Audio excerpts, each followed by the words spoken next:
Part 1. The Whispers of the Deep. For millennia, humanity has gazed at the stars, searching for signs of life beyond our own. We've sent probes into the vast expanse, listened with giant radio telescopes, straining to hear a cosmic hello. Yet, what if the answer we seek isn't echoing from distant galaxies, but whispering beneath the waves of our own planet? What if, hidden within the depths of Earth's oceans, lies a sophisticated alien communication network, a silent symphony of signals we've been too preoccupied to perceive? The very thought challenges our understanding of the universe and our place within it. It forces us to confront the unsettling possibility that we've been sharing our planet with an advanced intelligence, oblivious to their presence, their technology so seamlessly integrated with the natural world that we've mistaken it for the background hum of the planet itself. The ocean, covering over 70% of Earth's surface, remains largely unexplored.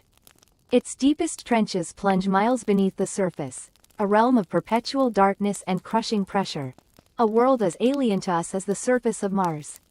And within this vast, hidden kingdom, strange phenomena occur, anomalies that defy easy explanation. Unexplained sounds, bioluminescent displays of baffling complexity, intricate patterns etched onto the seabed. Could these be mere quirks of nature, or could they be something more? Could they be the subtle signatures of an advanced technology, the faint echoes of an alien conversation? We've long understood the ocean's power to inspire awe and wonder, but perhaps we've underestimated its capacity to conceal secrets, to harbor life beyond our wildest imaginings. Consider the mysteries of marine bioluminescence. While we understand the basic biological mechanisms behind the light produced by certain marine organisms, the sheer complexity and coordination of some bioluminescent displays defy simple explanations. Vast swarms of creatures flashing in unison, creating intricate patterns that shift and morph across miles of ocean. What purpose do these displays serve? Are they merely elaborate mating rituals, or could they be a form of communication, a complex language of light pulses traversing the deep? We've barely begun to decipher the languages of whales and dolphins, creatures sharing our own planet. So how can we be certain we wouldn't overlook the subtle nuances of an alien language, especially one expressed through a medium as ethereal as light? The ocean floor itself presents another layer of intrigue. Sonar scans have revealed intricate geometric patterns on the seabed, structures that seem too precise, too organized to be entirely natural. Could these be the remnants of ancient civilizations, lost to the rising tides of prehistory? Or could they be something even more extraordinary, the infrastructure of an alien communication network, a system of conduits and nodes transmitting information across vast distances using technologies we can barely comprehend? We've mapped the surface of the Moon and Mars in greater detail than we've charted the ocean floor. What wonders, what secrets, lie hidden beneath the waves, waiting to be discovered? The idea of an alien presence in our oceans may seem fantastical, but it's a possibility we cannot dismiss. The universe is vast, ancient, and filled with mysteries we've only begun to explore. Our own planet harbors environments so extreme, so alien to our everyday experience, that they could easily conceal life forms, technologies, even entire civilizations beyond our current understanding. Perhaps we've been looking in the wrong direction, searching the stars while the answers lie beneath our feet, hidden in the depths of the ocean. A silent, watchful presence waiting for us to finally understand their subtle whispers. The ocean, a source of life, a realm of mystery, may also be a cosmic gateway, a portal to a universe far stranger and more wondrous than we ever imagined.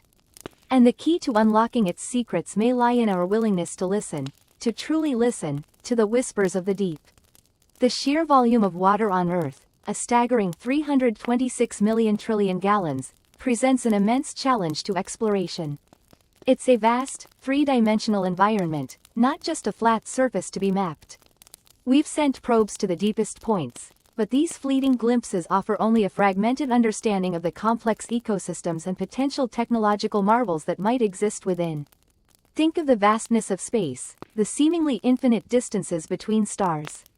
The ocean, in its own way, presents a similar challenge, a vastness that dwarfs our efforts to comprehend it. Each expedition, each discovery, only serves to underscore how much we don't know, how much remains hidden beneath the waves. And what of the strange sounds emanating from the depths? The bloop, Julia, upsweep, these mysterious acoustic anomalies, recorded by hydrophones across the globe, defy easy categorization. While some have been attributed to icequakes or other natural phenomena, others remain unexplained, fueling speculation about their origins. Could these be the echoes of alien machinery, the hum of a technology beyond our comprehension? Or are they simply the sounds of a world we don't yet understand, a world teeming with life and processes beyond our current scientific grasp? The ocean is a symphony of sound, a constant interplay of natural and perhaps artificial noises. Discerning the difference, separating the known from the unknown, is a daunting task. The very nature of water, its ability to conduct sound and light in unique ways, makes it an ideal medium for communication. Imagine a network of underwater transmitters and receivers, using sophisticated sonar or bioluminescent signals to transmit information across vast distances. Such a network could be virtually invisible to us, seamlessly integrated with the natural environment. We've only begun to explore the potential of underwater communication technologies ourselves. What if an alien civilization, millions of years ahead of us technologically, has already mastered these techniques, creating a vast, interconnected network spanning the globe? The thought is both intriguing and unsettling, suggesting a level of sophistication and adaptation we can only marvel at. The rhythmic clicking intensified, a maddening, metallic chorus rising from the inky depths. It scraped against Dr. Aris Thorne's sanity, each click a tiny hammer blow against the edifice of his rational mind. He pressed the headphones tighter against his ears, the cold plastic a paltry comfort against the unsettling symphony emanating from the hydrophones. Anything, Aris? Professor Anya Sharma's voice, normally brisk and confident, was strained, laced with an undercurrent of apprehension. Aris shook his head, his gaze fixed on the cascading waterfall of data displayed on the monitor. No decipherable pattern yet, just this. He gestured towards the chaotic spikes and dips representing the clicking sounds. It's gotten faster, more complex. They were huddled in the cramped, humming control room of the Okeanos Explorer *, a research vessel miles off the coast of Iceland. The ship, normally tasked with mapping the ocean floor, had been commandeered for this investigation into the abyssal unknown. 2 weeks ago, a series of inexplicable disturbances had disrupted global communications. Satellites malfunctioned, radio waves warped and fractured, and the internet flickered in and out of existence. Initially blamed on solar flares, the erratic behavior continued, defying all logical explanations. Then came the discovery, a faint, rhythmic clicking emanating from the deepest parts of the Atlantic. Aris, a brilliant but eccentric cryptographer, and Anya, a leading expert in marine acoustics, had been brought in to unravel the mystery. They'd modified the Okeanos Explorer's sophisticated sonar array, transforming it into a giant ear pressed against the whispering depths. What they heard chilled them to the bone. It's almost as if it's learning, Anya murmured, her eyes reflecting the flickering glow of the monitor. Aris felt a prickle of unease crawl down his spine. The thought had occurred to him too. The clicks, initially random and sporadic, were evolving, becoming more structured, more purposeful.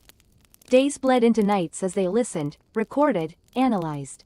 The clicking spread, detected by other hydrophone arrays across the globe. The ocean, once a source of wonder and tranquility, now felt like a vast, unknowable entity harboring a terrifying secret. One evening, as the sun dipped below the horizon, painting the sky in hues of blood orange and bruised purple, a new sound joined the clicking. A low, resonant hum, like the groaning of a colossal beast, vibrated through the ship's hull. The lights flickered, and the monitor displayed a chaotic jumble of static. What the hell is that? Aris's voice was barely a whisper.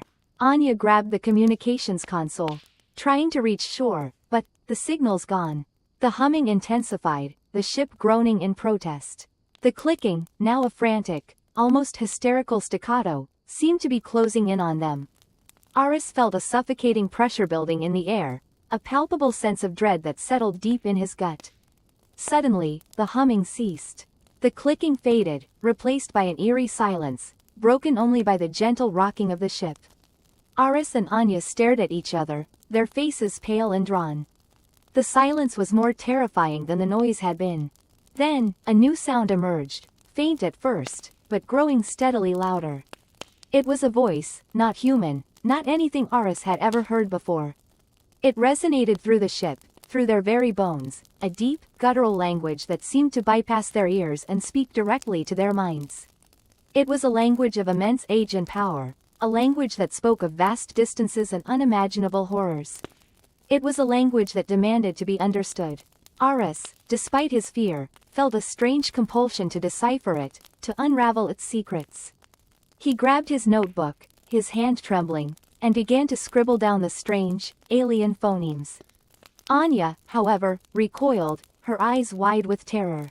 "Stop it, Aris. Don't you understand? We're not supposed to hear this." He looked up at her, his face illuminated by the eerie glow of the monitor. "But we have," he whispered, his voice tinged with a mixture of fear and fascination. "And now, we must listen." The voice continued its chilling monologue, painting a picture of a universe far older and more terrible than they could have ever imagined. A universe where humanity was not the pinnacle of creation, but merely a fleeting footnote in a cosmic drama of unimaginable scale. The voice spoke of ancient entities, vast and powerful, that slumbered in the depths of space, waiting for the right moment to awaken.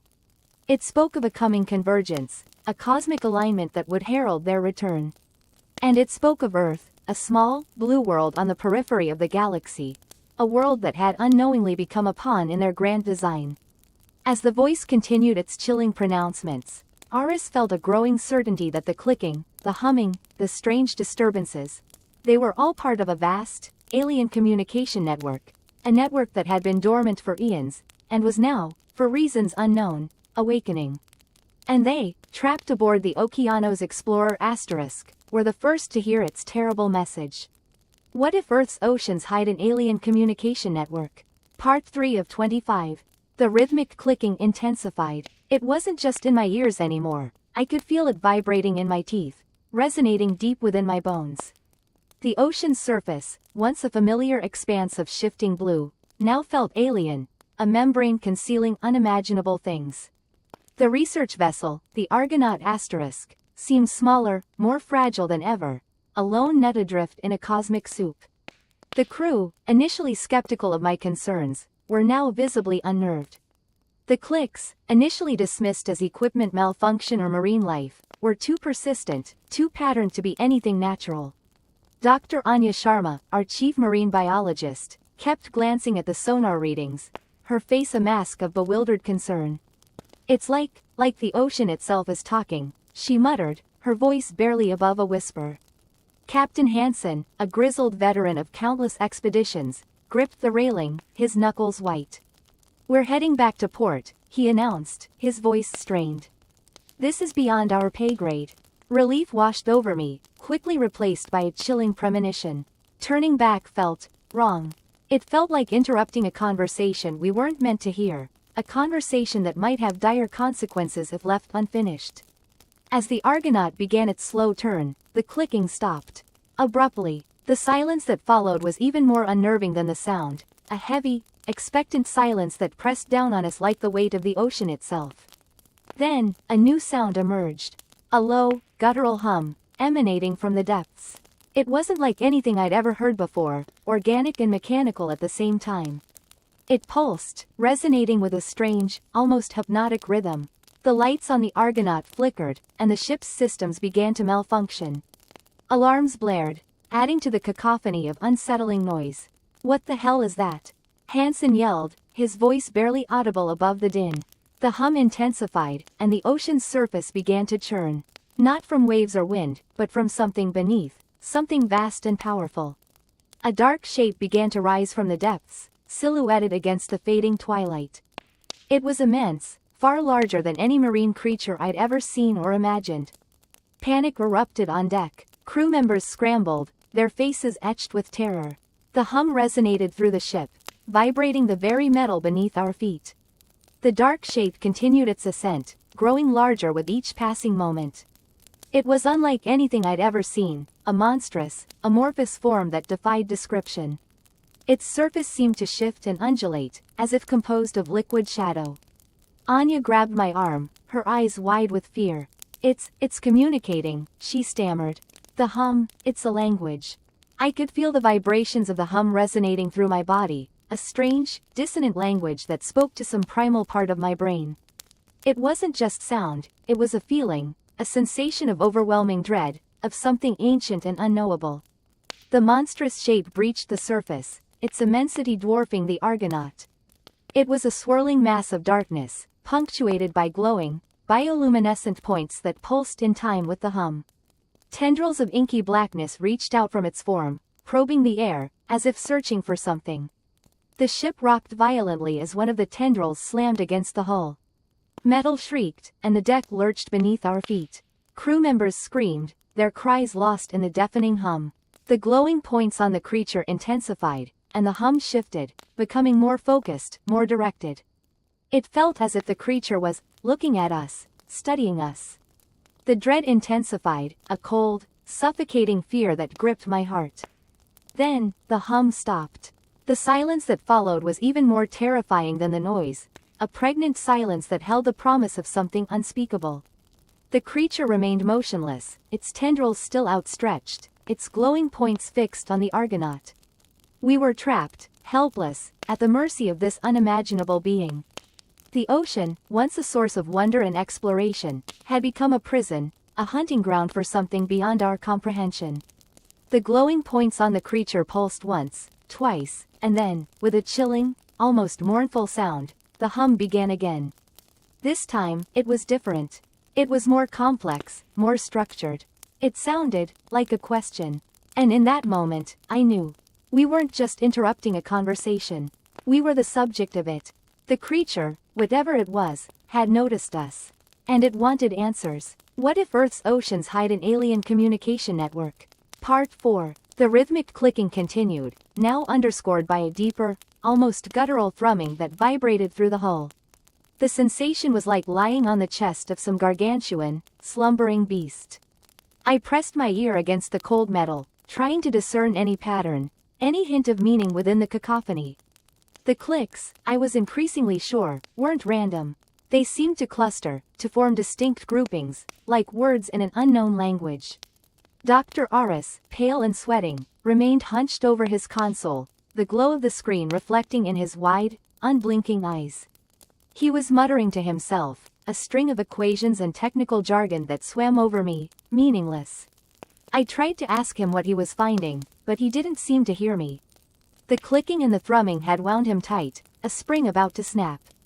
The submersible's lights, struggling to penetrate the inky blackness beyond the viewport, caught a flicker of movement. My blood ran cold. Something was out there, something enormous. The shape was indistinct, shifting and amorphous, like an ink blot spreading in water. It was impossible to gauge its size, the scale of the darkness making any estimation pointless. One moment it seemed miles away, the next, right against the viewport, its presence a suffocating pressure. "What is that?" I choked out, my voice a dry rasp. Aris didn't answer. His fingers flew across the keyboard, lines of code scrolling across the screen too quickly for me to follow. He was trying to communicate, I realized. He was sending a message. But to whom? And why? The shape outside shifted again, resolving itself into a vast, undulating surface. It wasn't solid, not exactly. It was more like a curtain. A living curtain of iridescent, bioluminescent organisms, pulsing with light and shadow. The light show, however, was far from random. The pulses seemed to synchronize with the clicking, forming patterns that mirrored the groupings I'd heard. They were responding. "Aris, stop," I shouted, slamming my hand on his shoulder. "We don't know what we're dealing with." He flinched, as if startled by my touch, but his fingers kept dancing across the keyboard. The clicking intensified, and the thrumming deepened, now accompanied by a low-frequency hum that resonated deep within my bones. The submersible shuddered, and I felt a sickening lurch in my stomach as we began to ascend. "It's too late," Aris whispered, his voice hoarse. "They've heard us." As we rose, the bioluminescent curtain parted, revealing a glimpse of what lay beyond. It was a sight that would forever be burned into my memory, a sight that stole my breath and filled me with an icy dread I'd never known before. It was a city. Not a city as we understand the term, not built of steel and concrete, but a living, breathing metropolis of colossal organic structures. Towering spires of coral-like formations pulsed with light, connected by webs of bioluminescent filaments. Vast, cavernous openings yawned in the structures, hinting at an internal complexity beyond human comprehension. And everywhere, movement, shadowy shapes, too vast and strange to define, drifted through the illuminated cityscape, their passage marked by ripples of light and shadow. This wasn't a communication network. This was a civilization. The submersible breached the surface with a violent jolt, throwing me against the bulkhead. The blessed sunlight blinded me after the oppressive darkness of the deep. Gasping for breath, I stumbled out onto the deck, the image of the underwater city still seared into my mind. Aris followed, his face ashen, his eyes vacant. He walked to the railing and stared out at the seemingly empty ocean, a tremor running through his body. "They're ancient," he murmured, his voice barely audible above the wind. "Older than we can imagine. They built this world, long before humanity even crawled out of the primordial soup." "And the clicking?" I asked, my voice trembling. He turned to me, a flicker of fear in his eyes. "It's not communication," he said. "It's a heartbeat." The realization hit me like a physical blow. The clicking, the thrumming, the hum, it wasn't a language. It was the lifeblood of this colossal, ancient entity, the rhythmic pulse of a living planet beneath the waves. And we, in our arrogance, had disturbed its slumber. As the sun began to set, casting long, ominous shadows across the water, I knew, with a chilling certainty, that we had made a terrible mistake.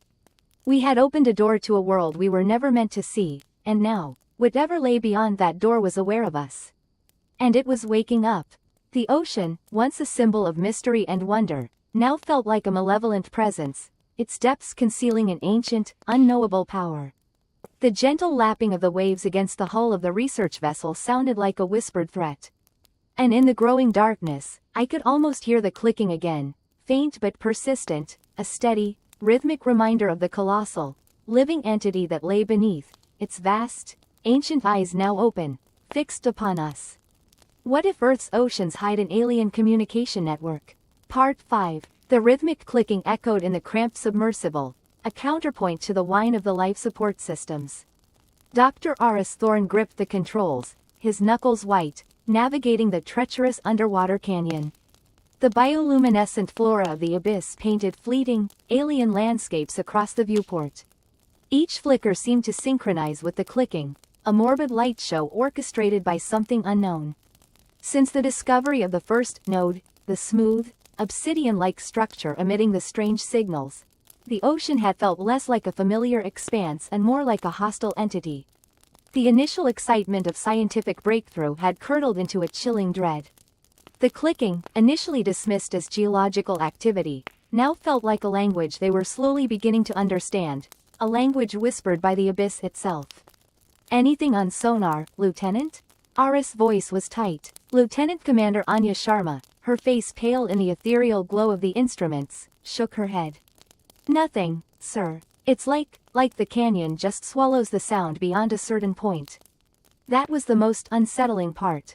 The canyon they were descending into, a newly discovered fissure miles beneath the surface, seemed to absorb all sound, all signals, except for the ubiquitous clicking. It felt like they were entering a zone of silence, a place intentionally shielded from the prying ears of the surface world. Their mission was to retrieve a sample from the node. A seemingly simple task made nightmarish by the unnerving atmosphere and the inexplicable behavior of their equipment. The submersible's comms were patchy, the sonar unreliable, and a low-level static permeated the cabin, a constant buzzing that grated on their nerves. "We're approaching the designated coordinates, sir," Anya announced, her voice barely above a whisper. Aris peered through the viewport. The bioluminescence intensified, casting long, dancing shadows that played tricks on his eyes. And then he saw it. The node, larger than the first one they discovered, it pulsed with an inner light, a sickly green that seemed to bleed into the surrounding water. It wasn't just clicking, it was humming, a low-frequency vibration that resonated through the submersible's hull, a physical sensation more than a sound. "Prepare the robotic arm," Aris instructed, trying to ignore the tremor in his own voice. The robotic arm, a marvel of engineering designed for deep-sea sample collection, extended towards the node. As it neared the smooth surface, the humming intensified, the clicking quickened, and the static in the cabin became a deafening roar. Then, the lights flickered and died, plunging the submersible into darkness. Emergency lights, Aris yelled, fumbling for the backup controls. The red emergency lights flickered to life, illuminating the panicked look on Anya's face. Sir, the arm, it's gone. Aris swung around to the monitor displaying the robotic arm's feed. The screen was static, but for a brief moment, a distorted image flashed across it. The arm, severed clean through, the cut edges glowing with the same sickly green light as the node. A cold dread gripped him. This wasn't just a scientific anomaly, it was something hostile, something intelligent. The clicking, the humming, the silence of the canyon. It was all a deliberate act, a warning. Suddenly, the submersible lurched violently. Alarms blared, and the red emergency lights began to flicker erratically. What's happening? Anya screamed over the cacophony. Aris checked the readings. Their depth was increasing rapidly. They were being pulled downwards, towards the node. He wrestled with the controls, trying to engage the ascent thrusters, but they were unresponsive. We're losing power, sir. Anya shouted. The clicking became a frantic staccato, the humming a deep, resonant thrum that vibrated through their very bones. The submersible shuddered, groaning under immense pressure. Through the viewport, Aris saw the node looming larger, its green glow intensifying, engulfing them in an otherworldly radiance. Then, another image flashed across the static-filled monitor. It was fleeting, barely perceptible, but it sent a chill down Aris's spine. It wasn't an image of the ocean floor, nor of the node. It was a face, not human, pale, elongated, with large, black eyes that seemed to stare directly into his soul. The image vanished, replaced by a blinding white light. The clicking stopped. The humming ceased. Silence descended, a suffocating, absolute silence, broken only by the ragged breaths of two terrified humans trapped in a steel coffin, plummeting into the abyss. They were no longer exploring the ocean's secrets, they were being consumed by them. The alien communication network wasn't just listening, it was responding. What if Earth's oceans hide an alien communication network? Part 6. The submersible juddered, the metallic groan echoing through the cramped cabin. Outside, the bioluminescent algae, once a mesmerizing spectacle, now pulsed with a sickly, rhythmic light, mirroring the throbbing in my temples. The rhythmic clicking, amplified by the hydrophones, seemed to be coming from everywhere and nowhere at once. It burrowed into my mind, a relentless, insidious whisper promising something. I couldn't decipher the message, but the growing unease in my gut told me I didn't want to. Dr. Anya? Ben's voice crackled through the comms, strained. We're picking up increased activity. The clicks, they're changing frequency. I swallowed, the lump in my throat thick and heavy. Noted, Ben. Keep monitoring. We continued our descent into the abyssal plain, the inky blackness swallowing the submersible whole. The pressure readings climbed steadily, a constant reminder of the crushing weight of the ocean above us. But the psychological pressure was far worse. The clicking, now a complex symphony of pops and whistles, gnawed at my sanity. I felt a creeping dread, an unshakable feeling of being watched, of being studied. We finally reached the designated coordinates, a vast, desolate expanse of seabed, broken only by hydrothermal vents spewing superheated water and minerals into the frigid darkness. The sonar pulsed, painting a ghostly image of the terrain on the monitor. And then, we saw it. A structure, not a natural formation, but something artificial. It rose from the seabed like a twisted, metallic spire, its surface covered in intricate, bioluminescent patterns that shifted and pulsed with the alien clicks. It was immense, dwarfing our submersible, and radiating an aura of ancient, unknowable power. The clicking intensified, resonating through the hull, vibrating through our very bones. What is that? Ben's voice was barely a whisper. I didn't have an answer. I just stared, mesmerized and terrified, at the alien structure looming before us. It felt wrong, like a festering wound on the face of the earth. We edged closer, cautiously, the submersible's lights cutting through the eternal darkness. The closer we got, the more complex the bioluminescent patterns became, swirling and shifting into shapes that defied description. They were hypnotic, pulling my gaze, beckoning me closer. Anya, the clicking, it's targeting us, Ben said, his voice laced with panic. It's like it knows we're here. He was right. The clicks, now sharp and focused, felt like they were probing our minds, dissecting our thoughts. I felt a wave of nausea wash over me, the claustrophobic confines of the submersible suddenly closing in. We circled the structure, the sonar mapping its contours. It was unlike anything I had ever seen. It wasn't just a single spire, but a network of interconnected towers and cables, stretching across the seabed like a colossal, alien web. The clicking emanated from the structure itself, growing stronger with every passing moment. We need to get out of here, Ben said, his voice tight. This isn't right. I knew he was right. We were trespassing on something ancient and powerful, something we weren't meant to understand. But a part of me, a morbid curiosity, wanted to stay. I wanted to know what this structure was, what its purpose was, what the clicks meant. Suddenly, the bioluminescent patterns on the structure intensified, flaring with an eerie, otherworldly light. The clicking reached a crescendo, a deafening cacophony of sound that reverberated through the submersible, shaking us to our core. And then, the ocean floor began to tremble. Earthquake, Ben shouted. The submersible lurched violently, throwing us against the walls. The external cameras showed the seabed cracking and shifting, fissures opening up in the earth, spewing forth plumes of black smoke and superheated water. The alien structure, however, remained unmoved, its bioluminescent patterns pulsating with a malevolent energy. We're losing power, Ben yelled, frantically working the controls. The tremors are damaging the submersible. Panic clawed at my throat. We were trapped, thousands of feet below the surface, in the midst of a seismic event, with a colossal alien structure radiating an unknown energy. The clicking intensified, a mocking, triumphant chorus. Then, something even more terrifying happened. The fissures in the seabed began to glow with the same eerie, bioluminescent light as the alien structure. The light spread, rapidly, like a virus, consuming the seabed, crawling towards us. And within that light, I saw them. Shapes. Vast, amorphous shapes, moving within the fissures, their forms shifting and undulating in the otherworldly glow. They were unlike anything I had ever seen, creatures of nightmare, born of the abyss. And they were coming for us. The last thing I saw, before the lights went out and the submersible was plunged into darkness, was a pair of luminous eyes, vast and ancient, staring at us from the depths of the fissure. And in those eyes, I saw not just intelligence, but something far more terrifying, recognition. What if Earth's oceans hide an alien communication network? Part 7. The rhythmic clicking intensified, resonating through the hull of the submersible like a frantic heartbeat. Dr. Aris Thorne, his face bathed in the sickly green glow of the sonar display, gripped the joystick, his knuckles white. He'd descended deeper than any human before, lured by the promise of answers and now trapped by the unsettling reality he'd found. Below him, beyond the reach of the submersible's lights, stretched an abyssal plain unlike any he'd seen.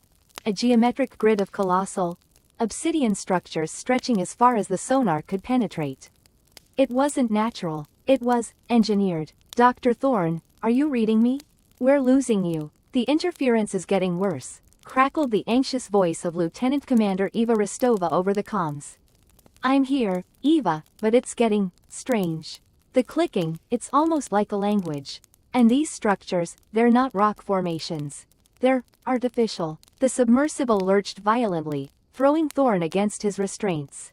The clicking became a deafening roar, punctuated by deep, guttural groans that seemed to emanate from the very fabric of the ocean itself. The sonar display flickered wildly, revealing a chaotic jumble of distorted shapes converging on his position. Eva, something's out there, something big. Static. The comms were dead. Thorne fought the rising panic, forcing himself to focus on the readings. The sonar, despite the interference, painted a terrifying picture. Massive, bioluminescent entities, vastly larger than any known marine life, were closing in, drawn by the submersible's intrusion into their domain. Their forms shifted and pulsed, defying easy categorization, a grotesque ballet of living light in the crushing darkness. He activated the emergency beacon, a desperate plea cast into the void, knowing that even if it reached the surface, rescue was hours away, if it was even possible at this depth. The submersible shuddered again, a metallic shriek echoing through the confined space. Something was impacting the hull, testing its integrity. Thorn glanced at the pressure gauge, his blood running cold. It was rising, slowly but steadily. The abyss was beginning to claim him. He turned his attention to the viewport, his heart pounding in his ears. Through the swirling bioluminescence, he caught glimpses of them, vast, amorphous shapes, their surfaces covered in pulsating, veined patterns, their movements unsettlingly graceful. They seemed to be studying him, their alien intelligence weighing and measuring him. Suddenly, one of the creatures, larger than any of the others, drifted directly in front of the viewport. Its form shifted and coalesced, revealing a single, colossal eye, larger than the submersible itself. The eye was a swirling vortex of color, an ancient, unknowable intelligence staring directly into his soul. Thorn felt a strange calm descend upon him, a chilling acceptance of his fate. He was no longer a scientist on a mission of discovery, but a specimen under observation, an insignificant intruder in a realm far older and more complex than he could have ever imagined. The clicking returned, but now it was different. It was slower, more deliberate, as if something was communicating directly with him, bypassing the technology and speaking directly to his mind. Images flashed through his consciousness. Vast, alien landscapes, impossible geometries, and beings of pure energy existing in dimensions beyond human comprehension. He saw the network, the true purpose of the obsidian structures. Not just communication, but a conduit, a pathway to somewhere, or something else. The pressure continued to rise. The groaning of the hull grew louder. Thorn knew his time was running out. But even in the face of certain death, a strange sense of awe filled him. He had glimpsed the universe's grand design, a tapestry of existence so vast and intricate that it dwarfed all human understanding. He had touched the face of the cosmic horror that lurked beneath the waves, and in that terrifying moment, he understood. The eye blinked, a slow, deliberate movement that sent a tremor through the submersible. Then, as quickly as it had appeared, it vanished, the creature dissolving back into the swirling bioluminescence. The clicking ceased. The groaning stopped. The pressure gauge stabilized. Thorn sat in the darkness, his mind reeling from the encounter. He was alive, but he knew he was changed, irrevocably altered by what he had seen and heard. The ocean's depths held secrets beyond human comprehension, secrets that whispered of ancient, unimaginable powers. The comms crackled back to life. "Dr. Thorn, do you read me? What happened? What did you see?" Eva's voice was frantic, laced with a terror she couldn't conceal. Thorn took a deep breath, the alien whispers still echoing in his mind. He knew he couldn't tell her the truth, not yet. The world wasn't ready. It was nothing, Eva. Just a tremor. "I'm coming up." But as the submersible began its slow ascent, Thorn knew that the nothing he described was everything. He had seen the truth, and it was a truth that would haunt him for the rest of his days. The ocean wasn't just hiding an alien communication network. It was guarding a gate. And something on the other side had taken notice. What if Earth's oceans hide an alien communication network? Part 8. The rhythmic clicking continued, a maddening metronome counting down to some unknown horror. We huddled in the cramped, metallic confines of the submersible, the cold seeping through our insulated suits. The bioluminescent organisms outside, once a source of fascination, now felt like watchful eyes, their light pulsating in sync with the clicking. Dr. Anya Sharma, her face pale and drawn, stared intently at the sonar display. "The signal is definitely coming from that structure," she whispered, her voice tight with a mixture of fear and scientific curiosity. "But its complexity, it's unlike anything I've ever encountered." The structure, a colossal, basalt formation that seemed to defy geological explanation, loomed before us on the submersible's monitors. Its surface was covered in strange, geometric carvings, too precise to be natural. The clicking emanated from deep within it, resonating through the water and into our very bones. "We need to get closer," I said, my voice barely a croak. The fear was palpable, a thick, suffocating presence in the submersible. Even Captain Hansen, a veteran of countless deep-sea expeditions, looked unnerved. "Are you sure about this, Dr. Reed?" he asked, his hand hovering over the controls. "That clicking, it's unsettling." We have to, I insisted. We've come too far to turn back now. This could be the biggest discovery in human history. Hansen nodded slowly, his grip tightening on the controls. The submersible crept forward, the clicking growing louder with every meter. As we neared the structure, the bioluminescent organisms began to swarm, their light intensifying until the water around us glowed an eerie, ethereal green. The submersible's lights illuminated the carvings on the structure, revealing their intricate detail. They weren't random, they formed patterns, complex equations that seemed to defy human understanding. Anya, her eyes wide with a mixture of awe and terror, began frantically scribbling notes on a waterproof pad. It's mathematics, she breathed, but different. More complex. Multi-dimensional. Suddenly, the clicking stopped. The silence that followed was even more unnerving than the sound itself. The bioluminescent organisms, as if responding to an unseen cue, dimmed their light, plunging the surrounding water into near darkness. Then, a new sound emerged, a low, guttural hum that vibrated through the submersible's hull. It was a sound that seemed to bypass the ears and resonate directly within our skulls, a sound that spoke of immense power and ancient age. The sonar display went haywire, filled with static and distorted images. The submersible's lights flickered, threatening to plunge us into complete darkness. What's happening? Hansen shouted, his voice strained. I don't know, Anya cried, her eyes fixated on the sonar. The readings are off the charts. The humming intensified, and the submersible began to tremble violently. We braced ourselves against the walls, fear gripping us with icy fingers. Outside, the bioluminescent organisms began to flash in rapid succession, creating a strobe-like effect that disoriented and nauseated us. Then, we saw it. A crack, a fissure, opened in the basalt structure. It glowed with an otherworldly light, a pulsating, iridescent blue that seemed to suck the very color from the surrounding water. The humming reached a crescendo, and the fissure widened, revealing a vast, cavernous opening within the structure. Inside, we could see movement, shadowy forms shifting and swirling in the alien light. What are those? Hansen whispered, his voice filled with a dread that mirrored our own. Anya shook her head, her face ashen. I don't know, she said, her voice barely audible. But I don't think we want to find out. The submersible lurched violently, pulled towards the opening by an unseen force. We screamed, our voices lost in the cacophony of the humming and the groaning metal of the submersible. We were being drawn into the unknown, into the heart of the alien structure, into whatever lurked within that pulsating blue light. And as we plunged into the darkness, I knew, with a chilling certainty, that we had made a terrible mistake. We had sought to uncover the secrets of the ocean's depths, and in doing so, we had unleashed something ancient, something powerful, something beyond human comprehension. The last thing I saw, before the darkness consumed us completely, was Anya's face, contorted in a silent scream, her eyes reflecting the unearthly blue glow of the abyss. And in that final moment, I understood the true meaning of fear. It wasn't the fear of the unknown, but the terrifying realization that the unknown had been waiting for us all along. What if Earth's oceans hide an alien communication network? Part 9. The echoing clang of metal on metal reverberated through the cramped submersible.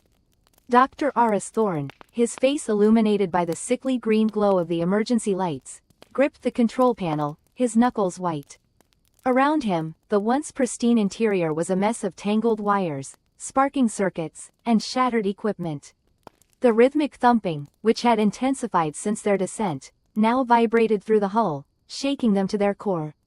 Report, Thorne barked, his voice tight with strain. Still no contact with the surface, sir. Lieutenant Commander Jackson's voice crackled over the comms, strained and laced with fear. The interference it's unlike anything I've ever encountered.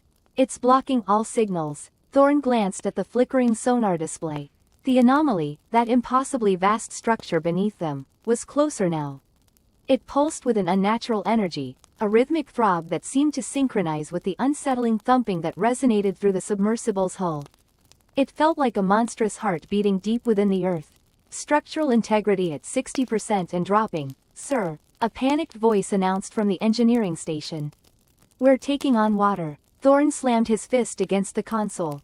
They were trapped, thousands of feet below the surface, their escape route cut off by an unknown force, and their submersible slowly being crushed by the immense pressure. Suddenly, the thumping stopped. The silence that followed was deafening, more terrifying than the noise had been. Thorn held his breath, every muscle tense, waiting for the inevitable. Then, a low, resonant hum filled the submersible, a vibration that felt not just heard, but felt deep within their bones. The sonar display flickered wildly. The image of the underwater structure sharpened, revealing details that sent a chill down Thorn's spine. It wasn't just a structure. It was intricate, complex, almost organic. He saw what looked like vast veins pulsing with light, interconnecting chambers that glowed with an internal luminescence, and something that resembled gigantic, pulsating organs. Then, the lights in the submersible flickered and died, plunging them into absolute darkness. Only the faint green glow of the emergency lights and the eerie bioluminescence filtering through the portholes offered any illumination. What the hell was that? Jackson whispered, his voice barely audible. Before Thorn could respond, a strange, ethereal light began to emanate from the portholes. It wasn't the familiar blue of the deep ocean.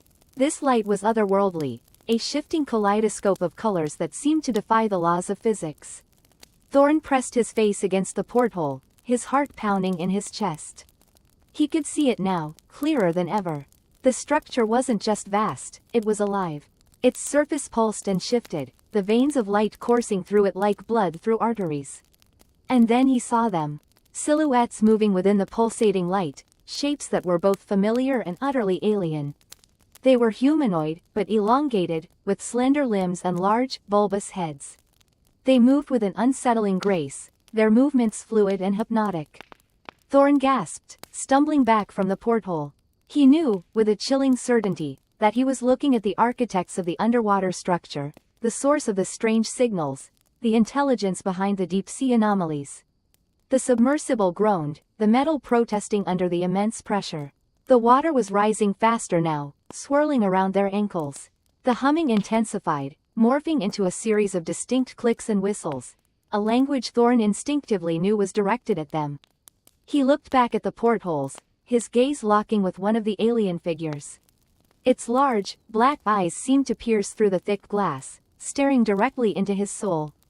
There was an intelligence in those eyes, an ancient wisdom that both fascinated and terrified him. Then, the clicking stopped. The humming ceased. The ethereal light faded, leaving them once again in the near darkness of the deep ocean. A new sound emerged, a high-pitched whine that quickly grew in intensity. The submersible shuddered violently, the metal screaming in protest. "What's happening?" Jackson cried, his voice filled with panic. Thorn didn't answer. He knew. He could feel it. The structure, the alien intelligence, was communicating. Not with sound, not with light, but with something far more profound, something that bypassed their senses and resonated directly with their minds. He felt a searing pain in his skull, a pressure building behind his eyes. Images flashed through his mind, chaotic and disjointed. Vast cosmic landscapes, swirling nebulae, alien cities that defied description. Then, a single, clear thought pierced through the chaos. Join us, asterisk. The submersible imploded. What if Earth's oceans hide an alien communication network? Part 10. The submersible lurched, throwing me against the cold, metallic wall. Outside, the bioluminescent display intensified, flashing in a rhythmic pattern that was too complex to be natural. Dr. Anya Sharma, her face pale and drawn, gripped the controls. "Something's interfering with the ballast. We're being pulled." "Pulled where?" I asked, my voice trembling slightly. The rhythmic flashing of the alien structures was starting to feel hypnotic, like staring into a mesmerizing, deadly fire. "Down," Anya whispered, her eyes wide with a mixture of fear and morbid fascination. "Definitely down." We plummeted. The pressure gauges screamed, the hull groaned, and the rhythmic flashing outside intensified, pulsating in time with a low-frequency hum that resonated deep within my bones. It was a physical sensation, a vibration that seemed to bypass my ears and go straight to my core. "Emergency ascent," Anya shouted, her voice strained. She wrestled with the controls, but they were unresponsive. We were trapped, caught in an unseen current, dragged deeper into the abyss. The bioluminescence outside intensified, shifting from a hypnotic pulse to a blinding strobe effect. Then, it vanished. We were plunged into absolute darkness, a darkness so profound it felt like a physical presence, crushing in on us. The humming continued, deeper now, more insistent. "Sonar's gone," Anya whispered, her voice barely audible above the ominous hum. "We're blind. Blind and plummeting into the unknown." The thought was terrifying. We were completely at the mercy of whatever was pulling us down, deeper into the alien network at the bottom of the ocean. The pressure continued to build, and I could hear the faint creaks and groans of the submersible's hull protesting the immense strain. Then, a new sound emerged from the darkness. A clicking, faint at first, but rapidly growing louder, more complex. It was almost like Morse code, but much faster, more intricate, and alien. "Are you hearing that?" I asked, my voice a strained whisper. Anya nodded, her eyes fixed on the darkness beyond the viewport. "It's communicating." The clicking intensified, evolving into a series of whistles and chirps, a complex symphony of alien sounds that filled the submersible. It was all around us, inside us, vibrating through our very being. It was a language we couldn't understand, but we could feel. And it was unsettling, deeply unsettling. Suddenly, the submersible stopped.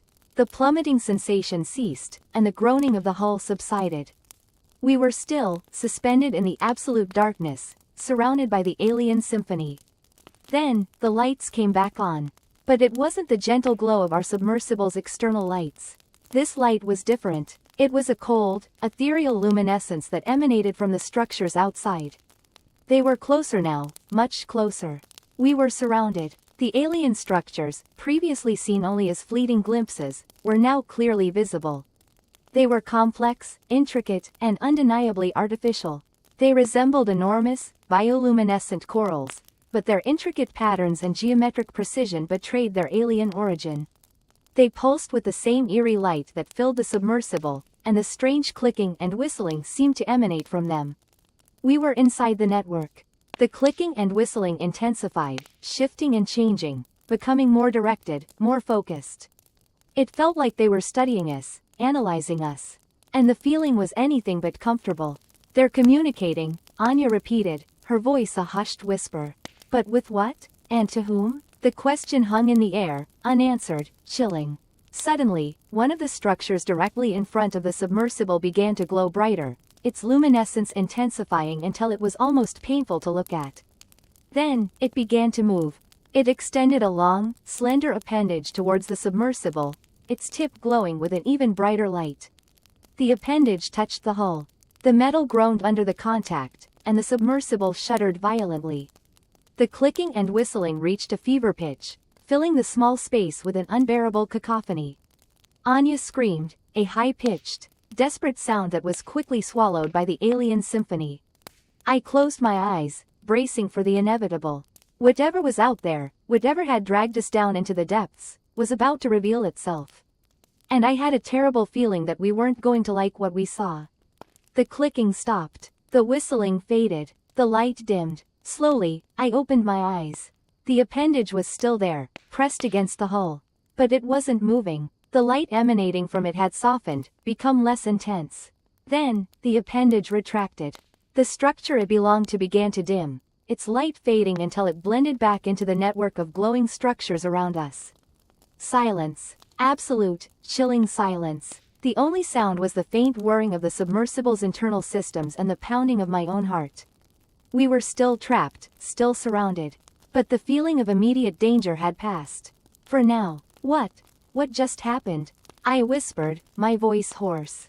Anya shook her head, her face pale and etched with fear. I don't know. We sat in silence, surrounded by the alien network, waiting. Waiting for the next communication, the next movement, the next sign of what was to come. The ocean, once a source of wonder and mystery, had become a prison. And we were its captives. What if Earth's oceans hide an alien communication network? Part 11. The rhythmic clicking intensified, no longer distant and muffled but sharp, metallic, and echoing around us like we were trapped inside a giant clock. The submersible shuddered, a low groan vibrating through the hull. Dr. Anya Sharma, pale and trembling, pointed a shaking finger at the sonar screen. "It's coming from everywhere," she whispered, her voice barely audible above the unnerving clicks. The screen was a chaotic mess of pulsating signals. The distinct, structured patterns we'd observed before were gone, replaced by a deafening cacophony of noise. It was as though the ocean itself was screaming. Captain Eva Rostova gripped the controls, her knuckles white. "We need to surface. Now." But as she initiated the ascent sequence, the submersible lurched violently.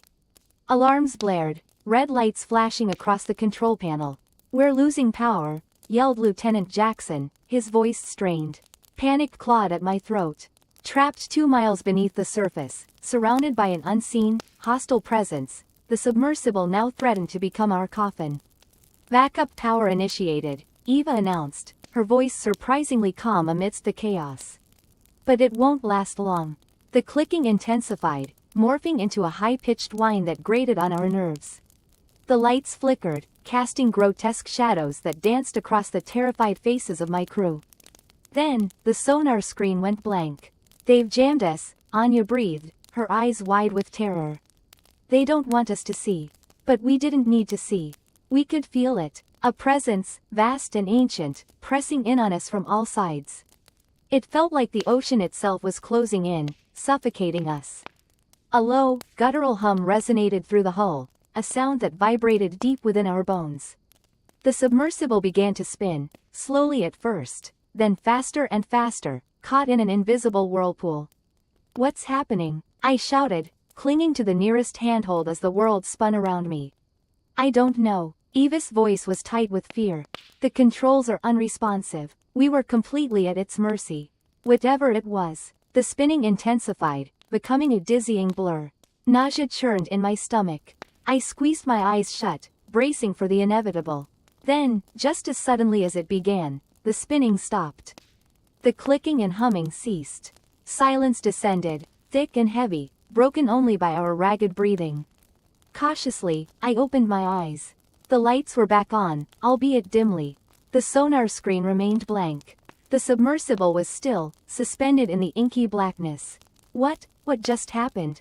Jackson stammered, his voice shaky. Before anyone could answer, a faint, ethereal glow began to emanate from the viewport. We all turned to look, our hearts pounding in our chests. The light grew in intensity, revealing a breathtaking, terrifying sight. Just beyond the viewport, suspended in the water, was a massive, bioluminescent structure. It was unlike anything I had ever seen, a complex network of interconnected spheres and tubes, pulsating with a soft, otherworldly light. It was organic, yet undeniably artificial. Alien. The structure stretched out as far as we could see, disappearing into the darkness. It was the source of the clicking, the humming, the unseen force that had held us captive. It was the alien communication network. As we stared in awe and terror, a section of the structure near the submersible began to shift and undulate. A large, circular opening formed, revealing a dark, cavernous interior. A silent invitation, or perhaps a command. Eva, her face ashen, looked at me.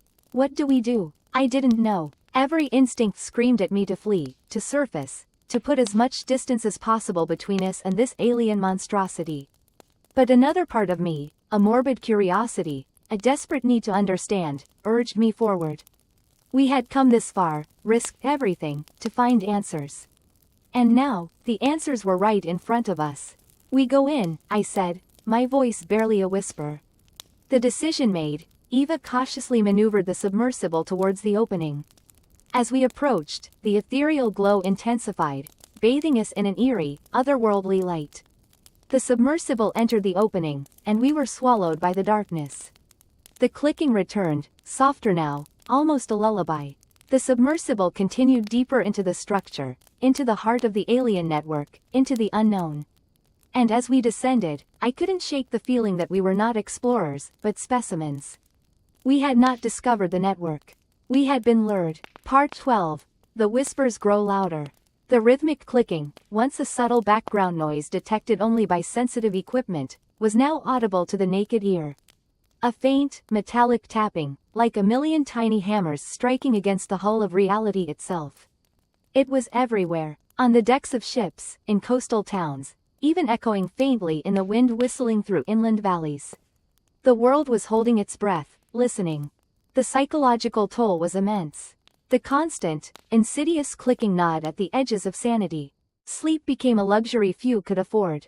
Insomnia was rampant, fueled by a primal fear of what the clicking heralded. Theories abounded, each more outlandish and terrifying than the last. Some whispered of an impending invasion, others of a cosmic horror beyond human comprehension lurking in the abyss. Religious fervor surged as people sought solace in the divine, while others succumbed to despair and madness. The international team of scientists, now sequestered in a fortified research facility in Iceland, was no closer to understanding the phenomenon. The clicking was not Morse code, nor any known form of communication. Its complexity was baffling, hinting at a language with dimensions beyond human grasp. Dr. Anya Sharma, the lead linguist, stared at the spectrograms, the intricate patterns swirling before her eyes like a maddening kaleidoscope. "It's evolving," she murmured, her voice hoarse with exhaustion. "Becoming more structured." The ocean, once a source of life and wonder, was now a source of dread. Fishermen refused to go out to sea, the clicking echoing in their bones, a constant reminder of the unseen presence beneath the waves. Coastal communities were becoming ghost towns, the residents fleeing inland, seeking refuge from the oppressive atmosphere of the coast. The world was shrinking, retreating from the encroaching ocean and its unsettling whispers. Deep-sea probes continued to be deployed, venturing into the crushing depths to gather more data. One probe, equipped with a highly sensitive hydrophone, captured something truly disturbing. Beneath the clicking, another sound emerged. A low, guttural humming, almost organic in nature. It pulsed with a slow, deliberate rhythm, like the heartbeat of some colossal entity. When the recording was played back in the Icelandic research facility, a wave of nausea swept through the room. The humming resonated within them, a visceral sensation that defied explanation. "It's biological," whispered Dr. Lin, the marine biologist, his face ashen. "Something massive." The clicking intensified. It was no longer a tapping, but a rapid-fire staccato, like 1,000 chattering teeth. Then, silence. An unnerving, absolute silence that stretched for an agonizing minute. The scientists held their breath, the tension in the room thick enough to cut with a knife. Then, it began again, different this time. Slower, deliberate. A single, clear tone resonated through the speakers. A deep, resonant note that vibrated in the very core of their being. It held a strange, alien melody, both haunting and beautiful. The scientists exchanged bewildered glances, their faces reflecting a mixture of fear and awe. Then, another tone joined the first, creating a dissonant harmony. Another followed, and another, weaving a complex tapestry of sound. It was music, of a kind, but unlike anything they had ever heard. Alien, otherworldly, yet strangely familiar. Dr. Sharma felt a shiver crawl down her spine. The music seemed to bypass her ears and speak directly to her mind, a language beyond words, beyond comprehension. She felt a strange pull, a yearning for something she couldn't define. A sense of belonging, of connection, to something vast and ancient. The music swelled, growing in intensity, filling the room with its otherworldly presence. The scientists were transfixed, their eyes glazed over, lost in the symphony of the deep. Dr. Sharma reached out a trembling hand, as if drawn to the source of the sound. The music resonated within her, vibrating through her bones, her very essence. She felt a strange euphoria, a sense of oneness with the universe. Suddenly, the music stopped. The silence that followed was deafening. The scientists blinked, as if awakening from a dream. They looked at each other, their faces pale and drawn. The spell was broken. Dr. Sharma felt a profound sense of loss, a void where the music had been. She looked at the spectrograms, now blank and lifeless. The clicking had ceased. The humming was gone. The ocean was silent once more. But the silence was more terrifying than the sound. It was the silence of anticipation, the silence before the storm. The message had been received. And now, they waited. The whispers had grown louder. And the world held its breath, bracing for the answer. Part 13. The Whispering Gallery. The submersible shuddered, a low groan vibrating through the hull. The bioluminescent bloom outside pulsed with an unsettling rhythm, casting eerie green shadows across Commander Eva Rostova's face. The descent felt endless, the pressure mounting both physically and mentally. Every creak of the Triton, every flicker of the external lights, felt pregnant with a terrible anticipation. Sonar reading, something large, moving below us, Lieutenant Park stammered, his voice tight with fear. His fingers danced nervously over the console, his eyes fixed on the rapidly fluctuating display. Eva leaned closer, her breath catching in her throat. The sonar image was blurry, distorted by the strange oceanic phenomena they were descending through, but there was no mistaking the enormous shape shifting in the depths. It wasn't just big, it was colossal, dwarfing even the largest whales they had encountered. And it was moving towards them. Maintain depth, Eva ordered, her voice surprisingly steady.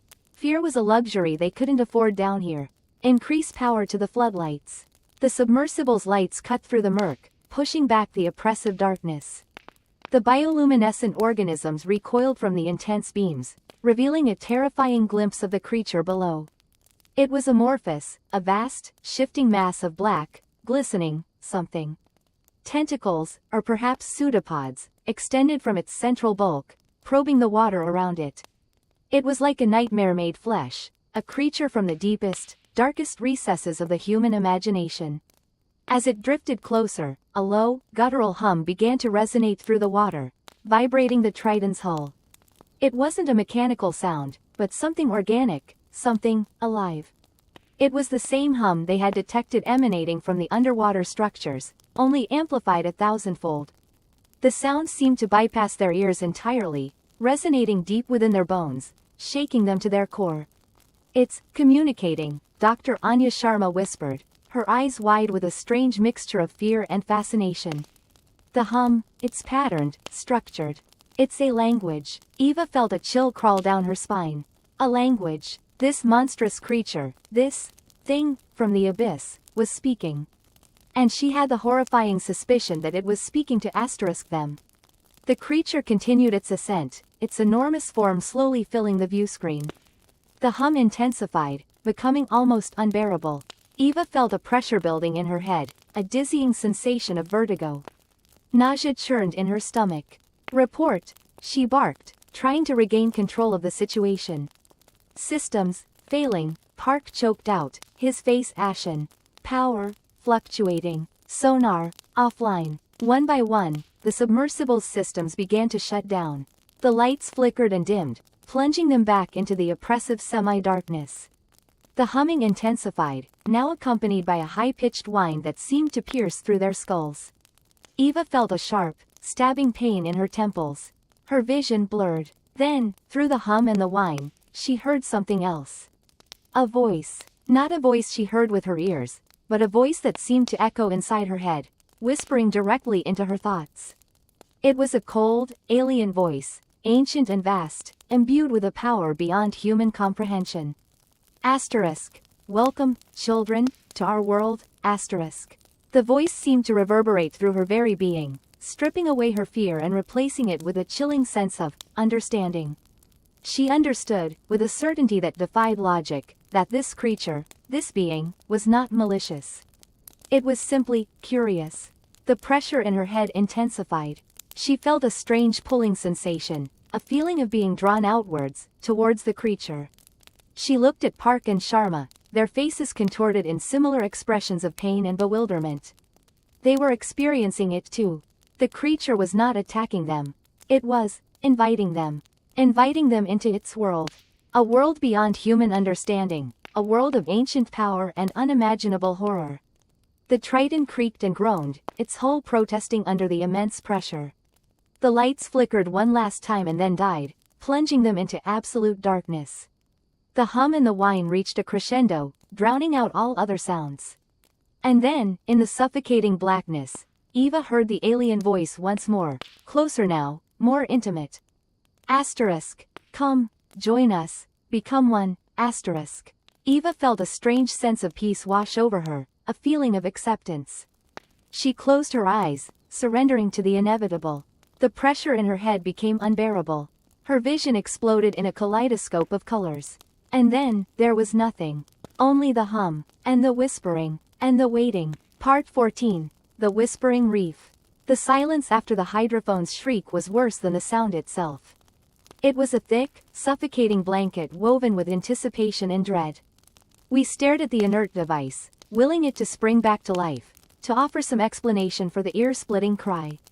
Nothing. The ocean outside the submersible's thick viewport seemed to hold its breath, mirroring the tension within our cramped metal sphere. What was that? Lena whispered, her voice barely audible above the hum of the life support systems. Dr. Aris, his face ashen, shook his head slowly. I don't know. I've never encountered anything like it. It wasn't any known marine life form. It sounded angry, I said, the words catching in my throat. The memory of the sound vibrated in my bones. It wasn't just a noise, it felt like a violation, a psychic intrusion. We spent the next hour in a state of suspended animation, listening to the unsettling silence. The rhythmic ping of our sonar was the only sound, each pulse a tentative probe into the inky blackness surrounding us. We were adrift, several miles from the coordinates where we had discovered the strange crystalline formation, the alleged source of the signal. We had been attempting to retrieve a sample when the hydrophone erupted. Now, the robotic arm hung limp, its claw empty. The tension in the submersible was palpable. Lena kept nervously adjusting her headset, her eyes darting between the sonar display and the viewport. Dr. Aris, usually so stoic and scientific, was visibly shaken.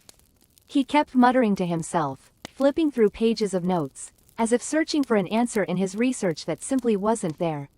Finally, he looked up, his eyes meeting mine. "We need to go back," he said, his voice hoarse. "We need to see what happened." The idea filled me with a primal fear, but I knew he was right. We couldn't just leave it. We had to understand. The journey back to the crystalline formation felt like an eternity. Every creak of the submersible, every shift in the water pressure, sent shivers down my spine. The sonar pinged relentlessly, the sound echoing in the confined space, each pulse a reminder of the vast, unknown depths surrounding us. As we approached the site, the sonar readings began to fluctuate wildly. Strange, distorted echoes bounced back, creating a cacophony of noise that made it difficult to interpret the image on the display. It was as if the ocean itself was trying to scramble our senses, to keep us away. Then, we saw it. The crystalline formation, which had previously shimmered with an otherworldly luminescence, was now dark, inert. The intricate, fractal patterns were obscured by a thick, black substance that clung to its surface like a shroud. It pulsed rhythmically, as if breathing. "What is that?" Lena breathed, her voice barely a whisper. Dr. Aris leaned closer to the viewport, his eyes wide with a mixture of fear and fascination. "It looks organic, like some kind of growth." As we watched, the black substance began to spread, reaching out like tendrils into the surrounding water. It moved with a disturbing fluidity, pulsating and writhing, as if alive. The sonar readings went haywire, the screen filled with static. "We need to get out of here," I said, my voice tight with panic. Dr. Aris hesitated, his gaze fixed on the spreading darkness. "But, the data won't do us any good if we're dead," I snapped. He finally nodded, his face pale. "You're right." He began to maneuver the submersible away from the site, but it was too late. The black substance was spreading rapidly, engulfing the surrounding area in a suffocating embrace. The submersible began to shake violently, as if caught in a powerful current. Then, the whispers started. Faint at first, barely audible above the groaning of the submersible, they grew steadily in intensity. They seemed to come from everywhere, from the water itself, from the very walls of our metal prison. They were not human whispers. They were guttural, alien, filled with a chilling malice. They spoke in a language we couldn't understand, but the meaning was clear. We were not welcome here. This was their domain. The submersible lurched violently, throwing us against the walls. The lights flickered, then died, plunging us into absolute darkness. The whispers intensified, pressing in on us from all sides, a chorus of alien voices promising a fate worse than death. The last thing I heard before the darkness consumed me was the sickening crunch of metal, and the chilling certainty that we had stumbled upon something far more terrifying than we could have ever imagined. Part 15. The Echo in the Abyss. The silence that followed Dr. Anya Sharma's chilling realization was heavier than the ocean above. The bioluminescent plankton, once a source of fascination, now seemed like malevolent eyes, observing their every move from the inky black. Anya could feel the blood draining from her face, the metallic tang of fear coating her tongue. The implications of their discovery, that the seemingly natural oceanic light was a manipulated signal, a vast, alien communication network, were staggering, terrifying. Captain Eva Rostova, ever the stoic leader, broke the silence. Dr. Sharma, explain. Clearly. Anya swallowed, her voice trembling slightly. The patterns, they aren't random. They're too structured, too complex. And the variations we've observed correlate perfectly with the fluctuations in the deep-sea neutrino detector readings. The bioluminescence, it's being controlled, modulated. It's a language. The other crew members of the submersible, marine biologist Ben Carter and sonar technician Liam O'Connell, exchanged uneasy glances. The confined space of the submersible suddenly felt claustrophobic, the thick titanium hull no longer a shield but a cage. But, how? Ben stammered, his usual jovial nature replaced by a bewildered fear. Bioluminescence is a natural chemical reaction. How can something control it on such a massive scale? Anya shook her head, her eyes fixed on the shimmering display of the plankton's activity. I don't know. Some kind of resonant frequency? A subtle energy field we can't detect directly, but which influences the bioluminescent bacteria? It's beyond anything I've ever encountered. Liam, normally the quietest of the group, spoke up, his voice strained. Captain, I'm picking up something unusual. A low-frequency hum, emanating from everywhere. It's almost sub-audible, but it's definitely there. And it's getting stronger. The hum, barely perceptible at first, grew steadily in intensity, vibrating through the hull of the submersible. It felt as if the ocean itself was groaning, a deep, primordial sound that resonated deep within their bones. Anya felt a creeping dread crawling up her spine, a primal fear she couldn't explain. This wasn't just communication, it felt like something else. We need to surface, Eva said, her voice tight with urgency. Now, as the submersible began its ascent, the bioluminescence intensified, the patterns shifting rapidly, growing increasingly chaotic. The hum intensified along with it, a pulsating drone that seemed to burrow into their minds. Anya felt a sharp pain in her head, a sudden, blinding headache. Captain, I'm not feeling well, Ben gasped, clutching his head. Liam slumped against his console, groaning. My ears, it's like they're going to explode. Eva fought against the growing disorientation, her hands gripping the controls. The submersible lurched violently, caught in a sudden, powerful current.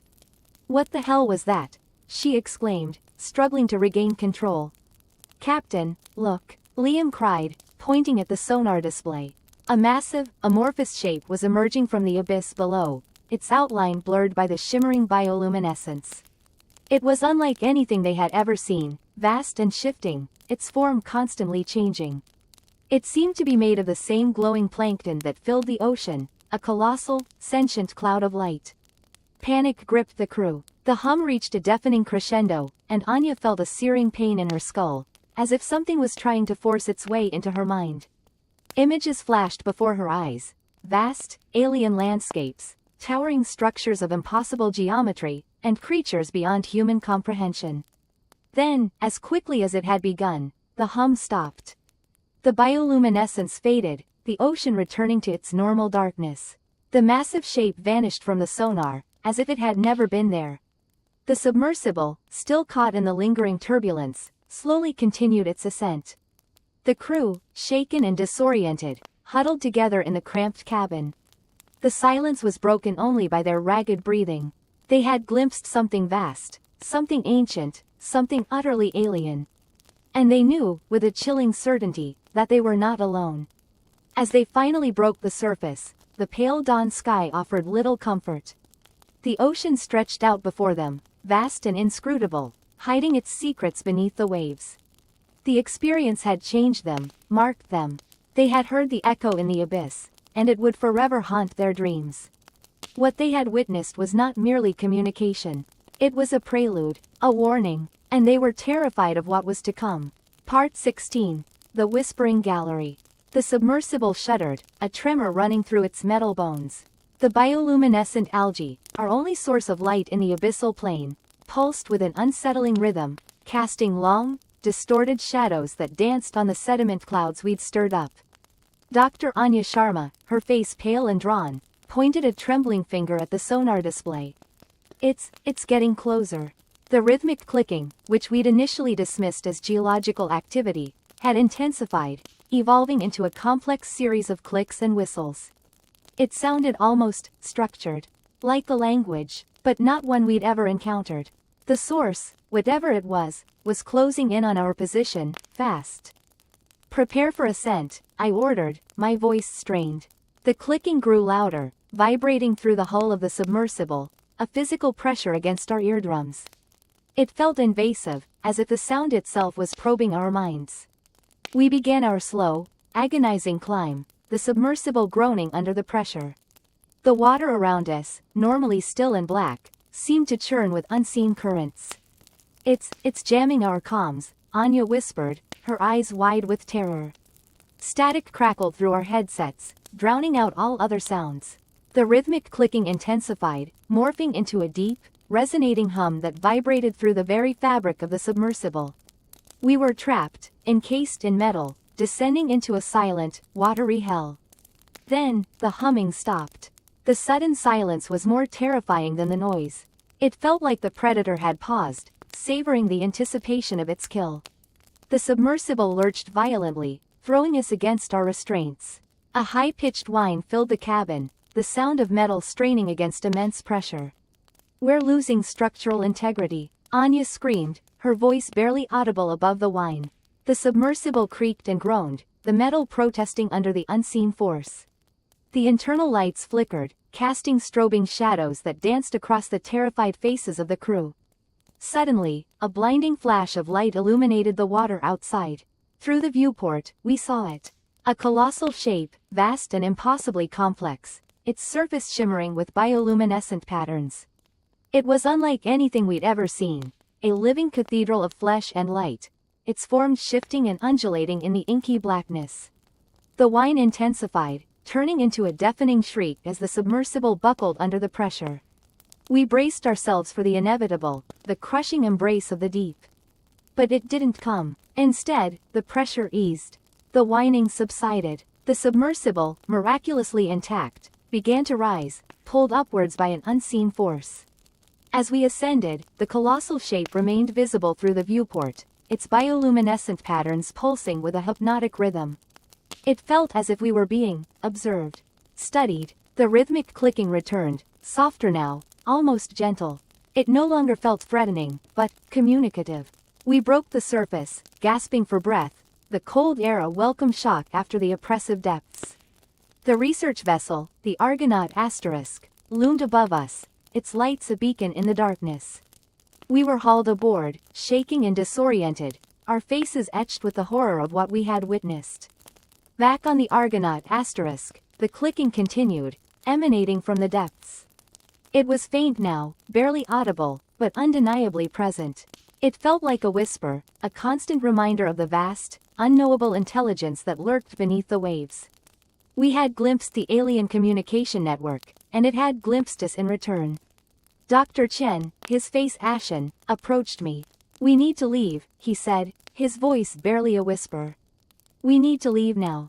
I nodded, knowing he was right. We had stumbled upon something far beyond our comprehension, something ancient and powerful. We had disturbed a sleeping giant, and now it was awake. The ocean, once a source of wonder and exploration, had become a place of fear, a silent, whispering gallery of the unknown. We had gone too deep, and now we were paying the price. The Argonaut turned away from the site, its engines churning as we fled the whispering depths. The clicking faded, swallowed by the vastness of the ocean. But the memory of that colossal shape, the feeling of being observed, remained. It was a chilling reminder that we were not alone, and that the secrets hidden beneath the waves were far more terrifying than we could have ever imagined. And somewhere, in the inky blackness of the abyss, the alien communication network continued its silent, unknowable conversation. Part 17.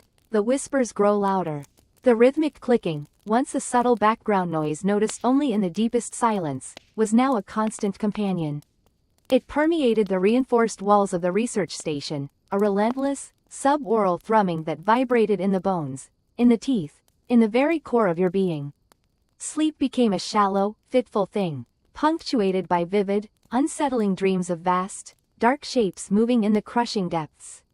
The remaining crew, gaunt and haunted, moved with a nervous energy, their eyes darting to the reinforced portholes, seeking some confirmation or denial of the creeping dread that had enveloped them.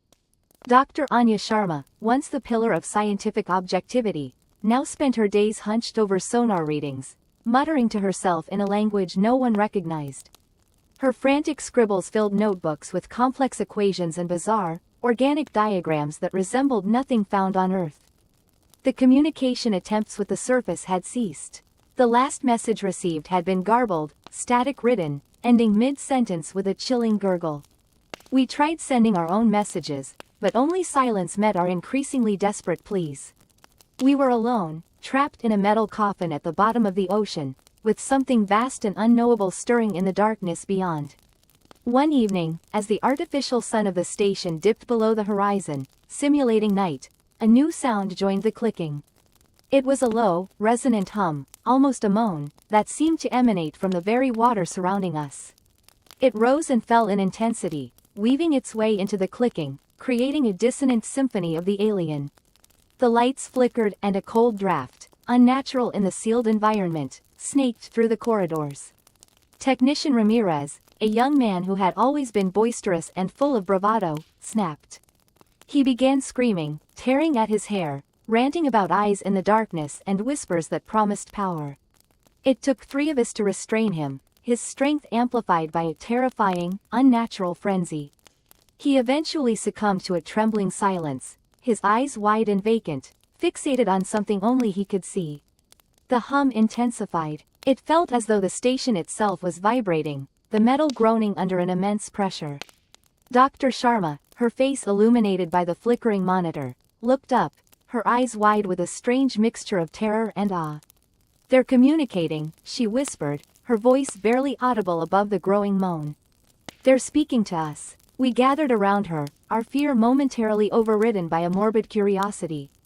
The sonar display showed a chaotic mess of signals, pulsating and shifting like a living organism. Sharma pointed to a specific pattern, a series of rhythmic pulses that seemed to cut through the chaotic noise. "This," she said, her voice trembling, "this is structured. This is language." She connected the sonar output to the station's audio system. The hum filled the room, amplified, vibrating through us, resonating with something deep within our primal brains. Then, overlaid on the hum, we heard it, a voice. Not a human voice, but something other. A series of clicks and whistles, guttural growls and sibilant whispers, all woven together into a symphony of the alien. It was a language we couldn't understand, yet somehow, we felt it. We felt the immense age, the vast intelligence, the cold indifference that radiated from the sound. It spoke of things beyond our comprehension, of cosmic horrors and realities that shattered our limited perception of the universe. The whispers grew louder, more insistent, weaving themselves into our thoughts, our fears, our very being. They promised power, knowledge, transcendence, but the price was clear, the complete surrender of our humanity. One by one, the crew began to succumb. Their eyes glazed over, their faces slack, their bodies moving in a rhythmic sway to the alien song. They began to repeat the whispers, their voices distorted, alien, echoing the chilling symphony of the deep. I am the last one left. The whispers are all around me, inside me, promising me the secrets of the universe. The clicking, the humming, the whispers. They are becoming one, a single, overwhelming force that threatens to consume me. I can feel my resistance crumbling, my sanity fraying at the edges. The darkness beyond the portholes beckons, promising oblivion, promising unity. I don't know how much longer I can hold on. I don't know if I even want to. The ocean whispers, and I am listening. Part 18. The Whispering Gallery. The rhythmic clicks and whistles continued, emanating from the retrieved device, now sitting innocuously on a metal table in a hastily cleared section of the research vessel's mess hall. We'd draped it in soundproofing foam, desperate to contain the noise, but it seemed to seep through, a persistent, unsettling hum beneath the groaning of the ship and the roar of the storm raging above. Dr. Ramirez, pale and drawn, hovered over the device, his fingers tracing the alien script etched into its surface. The translated fragments, projected onto a screen behind him, offered no comfort. Phrases like biomodulation initiation and synchronization cascade swam before our eyes, cryptic and ominous. The initial euphoria of discovery had long since evaporated, replaced by a chilling dread. The ocean's whispers, once a source of fascination, were now a sinister chorus. We'd unknowingly tapped into a conversation not meant for us, a conversation that seemed to be changing the very fabric of our reality. The crew were on edge. Sleep deprivation, combined with the constant, low-frequency thrum emanating from the device, was taking its toll. Conversations were hushed, punctuated by nervous glances towards the soundproofed corner. The once jovial mess hall had become a tense waiting room, filled with the unspoken fear of the unknown. Then, the tremors started. Not the violent, earth-shattering tremors of an earthquake, but subtle vibrations, like the shiver of a giant beast awakening from a long slumber. They resonated through the hull of the ship, through the deck beneath our feet, through the very bones in our bodies. "It's the ocean floor," Captain Eva announced grimly, her voice tight with controlled fear. "Seismic activity is increasing exponentially. Epicenter, directly beneath us." My heart hammered against my ribs. The device, the whispers, the tremors, it all pointed to a terrifying conclusion. The alien communication network wasn't just passive. It was active, reactive, and we'd inadvertently triggered something unimaginable. We tried to raise the device, to sever the connection, but the winch malfunctioned, its gears grinding uselessly. The storm outside intensified, mirroring the growing chaos within the ship. Waves crashed against the hull, the force of the impact sending shudders through the vessel. We were trapped, both by the storm and by the unseen force we'd unleashed. That night, the whispers changed. They became clearer, more focused, no longer the random clicks and whistles but a structured, rhythmic pattern, almost a language. It was a language that resonated not just with our ears, but with our minds. I started seeing things, flickering lights in the periphery of my vision, shadows that moved independently of any light source, fleeting glimpses of something vast and incomprehensible lurking just beyond the veil of reality. Others reported similar experiences, hallucinations, nightmares bleeding into waking life, the feeling of being watched, of being studied. The tremors intensified, evolving into a rhythmic pulsing, synchronized with the whispers. The ship groaned and creaked, straining against an unseen pressure. We were sinking, not rapidly, but slowly, inexorably, as if the ocean itself was pulling us down into its abyssal depths. Then, the whispers spoke to me. Not audibly, but directly into my mind, a cold, alien voice that bypassed my ears and resonated within the core of my being. It wasn't a language of words, but of concepts, of images, of emotions. Fear, primarily, overwhelming, suffocating fear, but also, curiosity. The voice, or the presence, or whatever it was, probed my mind, sifting through my memories, my fears, my hopes. It felt like being dissected, layer by layer, my very essence laid bare before an unseen observer. And then, it showed me. Images flooded my consciousness. Vast, underwater cities, shimmering with bioluminescent light. Creatures beyond human comprehension, swimming through the inky blackness, their forms shifting and morphing in the ethereal glow. And at the center of it all, a colossal structure, pulsating with energy, the heart of the network, the source of the whispers. It was beautiful, terrifying, and utterly alien. The voice, now tinged with a hint of amusement, showed me the future. A future where the oceans rose, swallowing the continents, reshaping the earth in its own image. A future where humanity, a fleeting blip in the grand cosmic timeline, was subsumed, assimilated, becoming part of the network, part of the chorus. The tremors intensified, the ship listed precariously. The screams of the crew echoed around me, a symphony of terror against the backdrop of the whispering chorus. I closed my eyes, surrendering to the inevitable, the alien presence now a comforting, if terrifying, embrace. The ocean was calling, and we were coming home. Or perhaps, it was coming for us. Part 19. The Whispering Gallery. The submersible shuddered, metallic groans echoing within the cramped confines as we descended further into the abyssal plane. The bioluminescent organisms, once a mesmerizing spectacle, now felt like watchful eyes, their ethereal glow casting long, distorted shadows that danced across the viewport. Dr. Anya Sharma, usually the stoic pillar of our expedition, was visibly shaken, her hand trembling as she adjusted the sonar readings. "The signal," she whispered, her voice barely audible above the whirring of the submersible systems, "it's intensifying. And it's changing." The change wasn't in frequency or amplitude, but in texture. It had lost its smooth, almost musical quality, and had become ragged, fragmented, like a whispered conversation carried on a harsh wind. Static crackled through our headsets, interspersed with brief bursts of what sounded like clicks. Not the rhythmic clicks of a dolphin, but something sharper, more metallic, more deliberate. "It's like Morse code," whispered Ben, our communications specialist, his face pale in the dim light.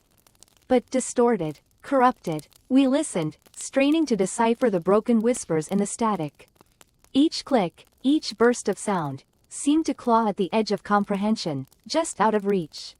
The feeling of being observed intensified, the pressure in the submersible seeming to increase, pressing down on us, suffocating us. The whispers were getting closer, more insistent. Then, the sonar display blipped. A new contact. Large. Moving fast. "What is that?" I breathed, my heart hammering against my ribs. Anya adjusted the settings, her eyes wide with a mixture of fear and morbid fascination. The sonar painted a disturbing picture. A large, amorphous shape, unlike anything we had encountered before. It was moving towards us with alarming speed, its form shifting and distorting on the display as if it were struggling to maintain a cohesive shape. "It's reacting to the signal," Anya said, her voice strained. "It's coming towards the source." The submersible lurched violently, throwing us against our restraints. Metal shrieked. The lights flickered, plunging us into near darkness, only the ghostly bioluminescence outside providing any illumination. "We've lost power to the main thrusters," yelled Captain Dubois from the pilot's seat, his voice tight with panic. We were adrift, helpless, at the mercy of the currents and whatever monstrous entity was rapidly closing in. The whispering intensified, filling the submersible, pressing against our eardrums, invading our minds. It no longer felt like communication, it felt like an assault. Then, the lights came back on. But the relief was fleeting. The viewport, something was pressed against it. It wasn't the amorphous blob we'd seen on the sonar. This was something different, something structured. It resembled a vast, intricate latticework of bioluminescent filaments, pulsating and shifting, its form constantly changing yet somehow remaining cohesive. It was beautiful, in a terrifying, alien way. It clung to the viewport, its delicate tendrils exploring the surface of the submersible, as if examining us, probing us. The whispers intensified further, morphing into a low, guttural hum that resonated through the hull, vibrating through our bones. It felt like the submersible itself was screaming. Suddenly, a section of the latticework parted, revealing what lay behind. It was a void, an abyss of pure blackness that seemed to suck the light and the hope out of the cramped space. Within that void, we saw them. Eyes. Hundreds, maybe thousands of them, of varying sizes and shapes, all focused on us with an unnerving intensity. Some were large and luminous, like the bioluminescent organisms outside, others small and black, like pinpricks of nothingness. They blinked, shifted, and pulsed, creating a mesmerizing, horrifying spectacle. The hum intensified, becoming almost unbearable. It felt as though our skulls would shatter from the pressure. And then, a voice, clear and distinct, cut through the cacophony. It spoke in perfect English. "Welcome," it said, the words echoing in our minds, bypassing our ears entirely. "We have been expecting you." Terror gripped me, colder and more profound than anything I had ever experienced. This wasn't the slow burn dread of the unknown, the creeping suspicion of alien presence. This was the stark, undeniable reality of it. We had found them, and they had found us. The eyes in the void blinked again, and the voice continued, its tone chillingly polite. "We understand you have been listening," it said. "Now, it is our turn to speak. The submersible lurched again, violently this time, and the lights flickered once more, threatening to plunge us back into darkness. The whispers, the hum, the eyes, they were all growing stronger, closer. We were trapped, not just in a metal coffin thousands of feet beneath the ocean's surface, but in something far more profound, far more ancient, and far more terrifying. We were trapped in their gaze. And they had so much to say. Part 20. The Whispering Gallery. The submersible shuddered, the groaning metal a symphony of impending doom. The pressure outside was immense, a crushing weight that threatened to implode us like a tin can. Above us, the abyssal darkness, a swirling black soup where the bioluminescent creatures had vanished, replaced by an unsettling emptiness. The sonar pulsed, echoing back the alien structure's intricate web, now closer than ever. It was a cathedral of bone-white coral, reaching up like skeletal fingers. "We're almost there," Anya said, her voice strained. Her eyes, reflected in the dim light of the console, held a flicker of both terror and morbid fascination. We both knew that turning back wasn't an option, not anymore. The whispers, the nightmares, the relentless pull, it had consumed us. The sub's robotic arm, equipped with a specialized resonator designed by Dr. Ramirez, extended towards the structure.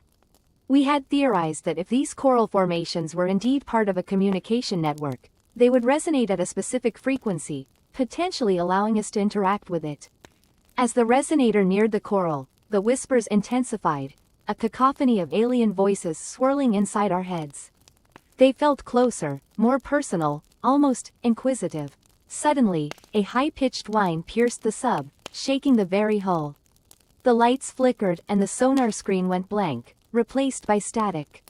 The resonator began to vibrate violently, glowing with an eerie blue light. "Retract it! Retract!" I yelled, but Anya was frozen, her hands hovering over the controls, her face pale and drawn. She was listening, she was understanding. Then, she spoke. Not in English, not in Russian, but in a guttural, clicking language that echoed the whispers in my mind. It was a language of clicks, whistles, and deep, resonant hums, a language older than humanity itself.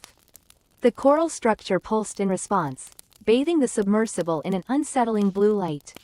The whispers intensified, morphing into something more structured, more deliberate. It felt as if the ocean itself was speaking to us, revealing secrets it had held for millennia. Anya's eyes rolled back, and she slumped in her chair, unconscious. I frantically tried to retract the resonator, but the controls were unresponsive. The sub lurched forward, pulled towards the coral structure as if by an invisible hand. We were being drawn in. As the submersible docked with the structure, a hatch-like opening revealed itself in the coral, a gaping maw leading into the unknown. The inside pulsed with the same blue light, the whispers now a deafening roar within my skull. I knew I should be terrified, running, screaming, doing anything to escape this alien nightmare. Yet, a strange calmness had descended upon me. The whispers, once terrifying, now felt inviting. They spoke of ancient knowledge, of cosmic truths, of a reality beyond human comprehension. They promised answers. With a resignation I couldn't explain, I unbuckled myself and floated towards the opening. The whispers urged me forward, promising enlightenment, promising communion. I reached out and touched the coral, the surface surprisingly smooth and warm. The blue light intensified, engulfing me completely. I was inside the structure. It was like stepping into a cathedral of light and sound. The coral formed intricate patterns, pulsating and humming with energy. The whispers were now all around me, but instead of feeling overwhelming, they felt comforting. They were telling me a story, a history of the universe, of life itself. They spoke of a race older than time, a race that had seeded the universe with life. A race that communicated through the oceans, the lifeblood of planets. They spoke of Earth, a young and vibrant world, chosen for a special purpose. They spoke of me. They told me I was chosen, a vessel, a conduit. They needed me to spread their message, to prepare humanity for their arrival. Then, I saw it. In the center of the chamber, suspended within a swirling vortex of blue light, was a being. It wasn't anything I could comprehend, a shifting mass of light and energy, a symphony of colors and sounds. It was beautiful. It was terrifying. It was everything. The being pulsed, and a voice, ancient and powerful, echoed in my mind. It wasn't a whisper, not a click or a hum, but a pure thought, a direct communication between minds. Welcome, asterisk, it said. We have been waiting for you, asterisk. The blue light intensified, consuming me, filling me with a power I had never known. My body felt as if it were dissolving, becoming one with the light, one with the being, one with the ocean itself. I understood now. I was the messenger. I was the herald. I was the beginning of the end. The submersible, abandoned and adrift, continued to transmit its faint, dying signal, a silent testament to the horrors it had witnessed. The ocean remained silent, its secrets once again hidden beneath the waves. But something had changed. The whispers were no longer confined to the depths. They were spreading, carried on the currents, on the wind, on the very air we breathe. The world would never be the same. Part 21. The Whispering Deep. The submersible shuddered, the groaning metal protesting against the immense pressure. We were deeper than any human had ever dared to venture, the bioluminescent creatures outside our viewport replaced by an oppressive, inky blackness. The sonar pinged uselessly into the void, returning nothing but the echo of our own desperation.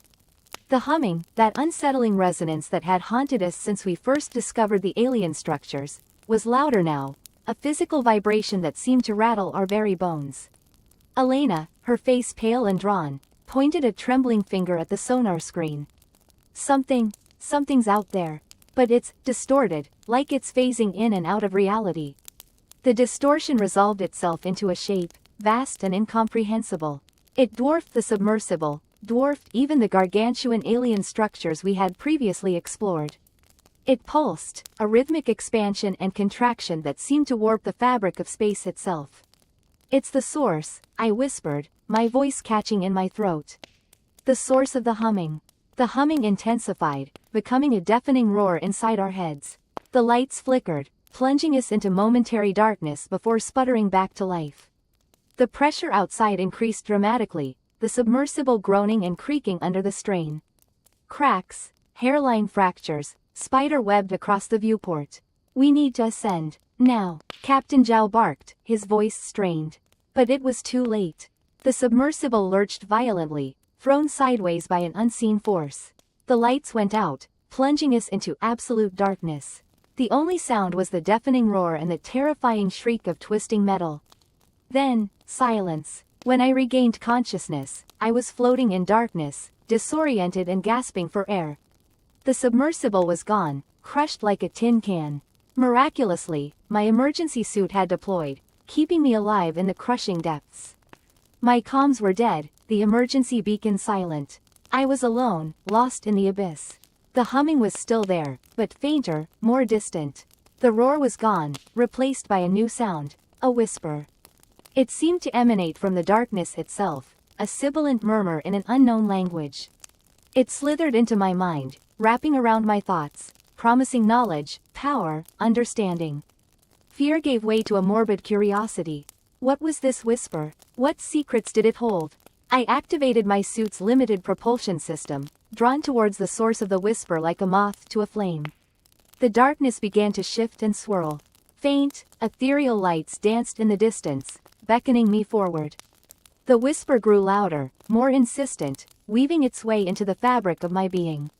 It spoke of ancient civilizations, cosmic horrors, and the insignificance of humanity. As I drifted closer, the lights coalesced into a form, a vast, pulsating sphere of iridescent light.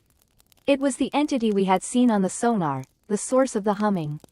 It was alive. The whisper intensified, becoming a torrent of information flooding my mind. Images flashed before my eyes, alien landscapes, strange and beautiful creatures, and cities built of light and sound. I saw the rise and fall of countless civilizations, the ebb and flow of cosmic energy, the very fabric of the universe laid bare before me. The entity communicated not through words, but through pure thought, raw emotion. It shared its knowledge, its history, its loneliness. It had been waiting, patiently, for eons, for a species to evolve with the capacity to understand its message. And now, it had found us. But its message was not one of peace or friendship. It was a warning. The entity was dying, its energy fading. And as it died, it would release a wave of cosmic energy that would reshape the universe, obliterating all life in its path. Humanity, it whispered, was in the way. Terror gripped me, cold and absolute. The entity wasn't communicating with us, it was judging us. We were an obstacle, a nuisance to be eradicated. The whisper intensified, becoming a deafening roar inside my head. The sphere of light pulsed, growing brighter, hotter. I closed my eyes, bracing for the end. But the end didn't come. Instead, the roaring faded, the light dimmed. The whisper, now weak and wavering, spoke one last time. Not yet. Then, silence. Utter, absolute silence. I opened my eyes. The sphere of light was gone, the darkness once again absolute. I was alone, adrift in the abyss, the entity's final words echoing in my mind. Not yet. What did it mean? Was it a reprieve, or simply a postponement of the inevitable? I didn't know. All I knew was that I was alive, for now. And that somewhere, in the vast, uncaring depths of the ocean, an alien entity was waiting. Waiting for its time to come. Part 22. The Whispering Reef. The submersible shuddered, the metal groaning under a pressure I felt in my own bones. We were deeper than we'd ever dared go before, chasing the dwindling signal emanating from the abyssal plane. The sonar pulsed, painting a distorted image of the seabed on the monitors. Vast, undulating dunes of silt stretched out before us, punctuated by jagged outcroppings of rock that resembled petrified coral. But it wasn't coral, it was something else entirely. Elena, her face pale and drawn, pointed a shaking finger at the main screen. There. See it? The sonar's ghostly image resolved itself. A structure, impossibly vast, rose from the seabed like a nightmare cathedral. Its surface wasn't smooth, but textured with countless small, circular indentations, each perfectly formed, each radiating an unsettling symmetry. It looked organic. It's like the inside of a lung, I whispered, the words catching in my throat. The submersible's lights, struggling against the crushing darkness, only illuminated a small portion of the structure, leaving the rest shrouded in an impenetrable black that seemed to suck the light itself. The signal was strongest here, emanating from the very heart of this monstrous thing. The transmissions, they're changing, Marcus announced, his voice strained. More complex, almost structured. The low hum that had haunted us for weeks, the sound that had driven men mad, was morphing. It now pulsed with a rhythmic cadence, almost like breathing. But it was more than that. Woven within the rhythmic pulses were subtle shifts in frequency, a complex interplay of sounds that hinted at something beyond our comprehension. A chill ran down my spine. This wasn't just a communication network. It was something alive. We need to get closer, Elena said, her voice a barely audible rasp. The obsession that had driven us this far, the need to understand, had taken complete control. I gripped the controls, my hands slick with sweat. The submersible crept forward, the floodlights carving a path through the oppressive darkness. The closer we got, the more unsettling the structure became. The circular indentations seemed to pulse with a faint, internal light, like a million tiny eyes staring back at us. Suddenly, a new sound joined the rhythmic hum. A high-pitched whine, like the cry of some tortured creature, resonated through the submersible's hull. It was coming from the structure. What the hell is that? Marcus cried, clutching his ears. The whine intensified, building to a crescendo that seemed to vibrate the very molecules around us. Then, just as suddenly, it stopped. Silence. A deafening, oppressive silence that felt heavier than the crushing pressure of the deep. And then, a voice. It wasn't a sound transmitted through the hull or picked up by our hydrophones. It was a voice inside our heads, a whisper that seemed to bypass our ears and resonate directly within our skulls. It spoke in a language we didn't understand, yet we somehow knew. It spoke of vastness, of age, of a power beyond human comprehension. It spoke of the universe, and of Earth's insignificant place within it. It spoke of a coming change, a great awakening, a transformation that would reshape reality itself. The voice was cold, ancient, and utterly devoid of emotion. It spoke not to us, but through us, using our minds as conduits for a message meant for something else, something far greater. Terror, pure and primal, gripped me. I slammed the submersible into reverse. desperate to escape the presence of this thing. But it was too late. The circular indentations on the structure began to glow brighter, pulsing with an eerie, otherworldly light. The rhythmic hum returned, louder and more insistent, accompanied by the chilling whine that seemed to bore into our very souls. The submersible buckled, the metal screaming in protest. Cracks spider-webbed across the viewing ports, the pressure threatening to implode us. I looked at Elena and Marcus, their faces contorted in silent screams, their eyes wide with a terror that mirrored my own. The voice inside our heads intensified, the words now forming coherent thoughts, images flooding our minds. We saw vast, swirling galaxies, the birth and death of stars, the endless expanse of the cosmos. We saw beings of unimaginable power, entities that defied description, existing on planes of reality beyond our comprehension. And then, we saw it. The purpose of the network. The reason for the signal. The truth behind the whispers. It was a beacon, a summons, a call to something ancient and terrible, something that slumbered in the darkness between the stars. And Earth, our fragile blue planet, was the designated landing point. The submersible imploded. Part 23. The Whispering Deep. The submersible shuddered, metallic groans echoing through the cramped cabin. Dr. Anya Sharma gripped the control panel, her knuckles bone white. The abyssal plain stretched before them, an endless expanse of black punctuated by the eerie bioluminescence of unseen creatures. The rhythmic clicking, now a constant presence in their comms, intensified, a maddening drumbeat against the silence of the deep. "We're losing power," Martinez announced, his voice strained. "Something's interfering with the reactor." Anya glanced at the readings. He was right. The energy levels were plummeting, the needle on the dial dancing erratically. The clicking grew louder, almost a shriek now, as if celebrating their impending doom. "It's the signal," Anya whispered, more to herself than to Martinez. "It's draining us." They had descended deeper than any human before, following the source of the clicking to a point in the Mariana Trench previously uncharted. They had found the network. Not cables, not structures, but something far stranger, a shimmering field of energy, pulsating with the same rhythmic clicking that had haunted their descent. It wasn't transmitting sound, not in the conventional sense. It was transmitting something else, something that bypassed the eardrum and resonated directly within the skull. "We need to get out of here," Martinez yelled over the escalating clicking. But it was too late. The submersible, now completely powerless, began to sink, the crushing pressure of the deep threatening to implode their tiny haven. The shimmering field grew closer, enveloping them in its unearthly glow. The clicking intensified, morphing into a chorus of whispers, a cacophony of alien voices. Anya felt a strange pull, a sensation of being drawn towards the light. It wasn't physical, but something deeper, a connection forming between her mind and the whispering field. Images flashed through her consciousness, alien landscapes, bizarre geometries, and beings beyond human comprehension. She saw the Earth, small and vulnerable, a pale blue dot in the vast cosmic ocean. She saw the network, not just in the oceans, but woven throughout the universe, a web of communication connecting countless worlds.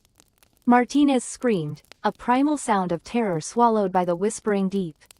Anya turned to him, but he was no longer there.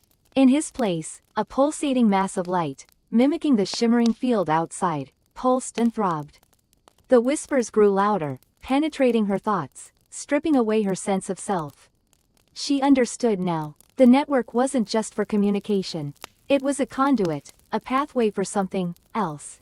Something ancient and vast, something that had been waiting, patiently, for eons. The clicking wasn't a message. It was a beacon, a summons.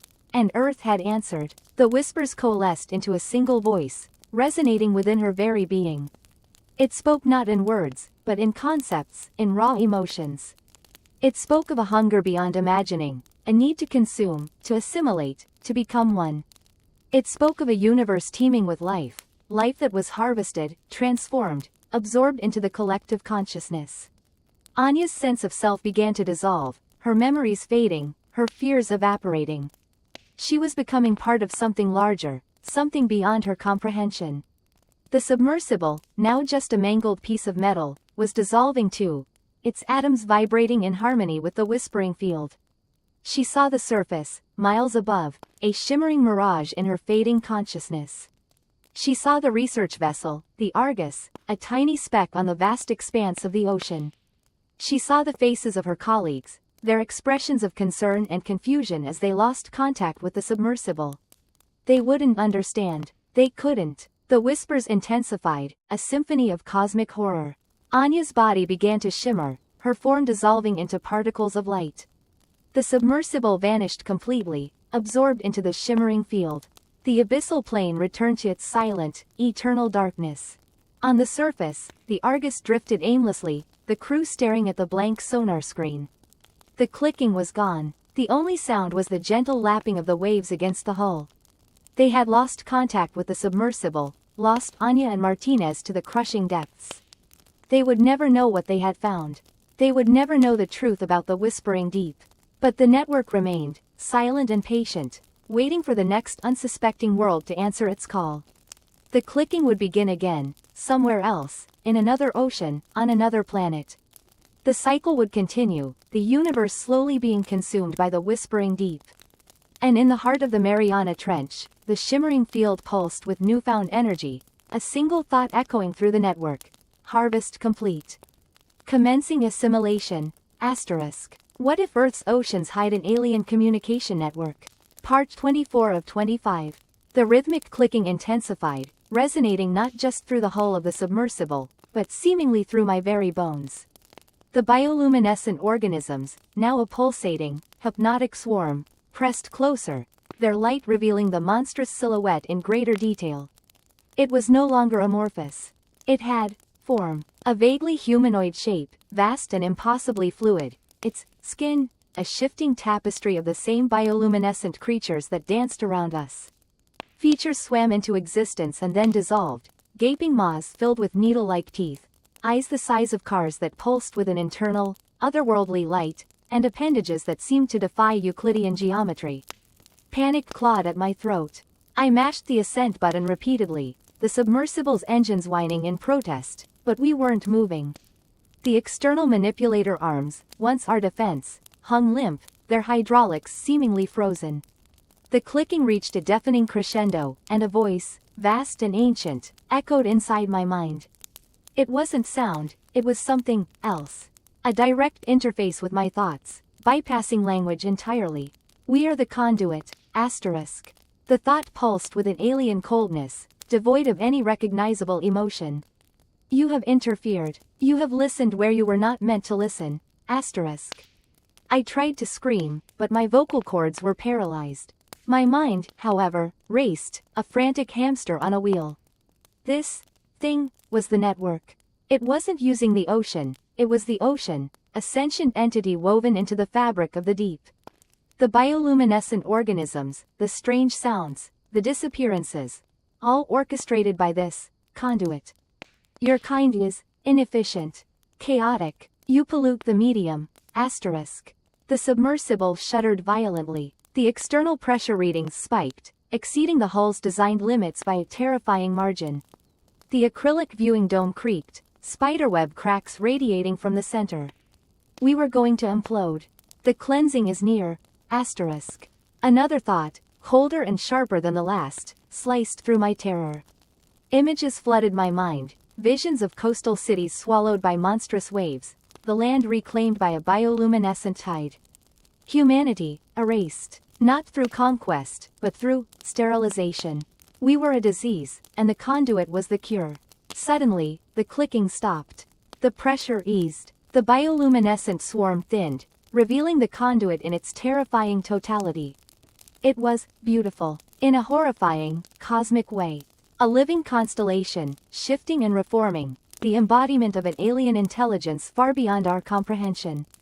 It pulsed once, twice, and then, a new thought echoed in my mind, no longer cold and sterile, but filled with a chilling curiosity. But, perhaps there are, usable elements, asterisk. The submersible lurched, throwing me against the control panel. I saw the manipulator arms outside, no longer limp, but moving with a strange, preternatural grace. They weren't ours anymore, they were part of the conduit now. One of the arms, tipped with its razor-sharp claw, reached for the viewing dome, the cracked acrylic offering no resistance. The claw pierced through, the frigid seawater flooding the cabin. I gasped, lungs seizing, the icy water a shock to my system. But even as the submersible filled, a strange calm descended. The conduit's curiosity was not directed at me, not entirely. It was focused on the technology, the tools we had brought into its domain. The thought echoed again, now laced with a chilling sense of experimentation. Let us see what you are made of, asterisk. The last thing I saw before the darkness claimed me was the bioluminescent swarm swirling around the submersible, the conduit's appendages probing, exploring, dissecting our technology with an almost clinical precision. Not to destroy, not to conquer, but to learn.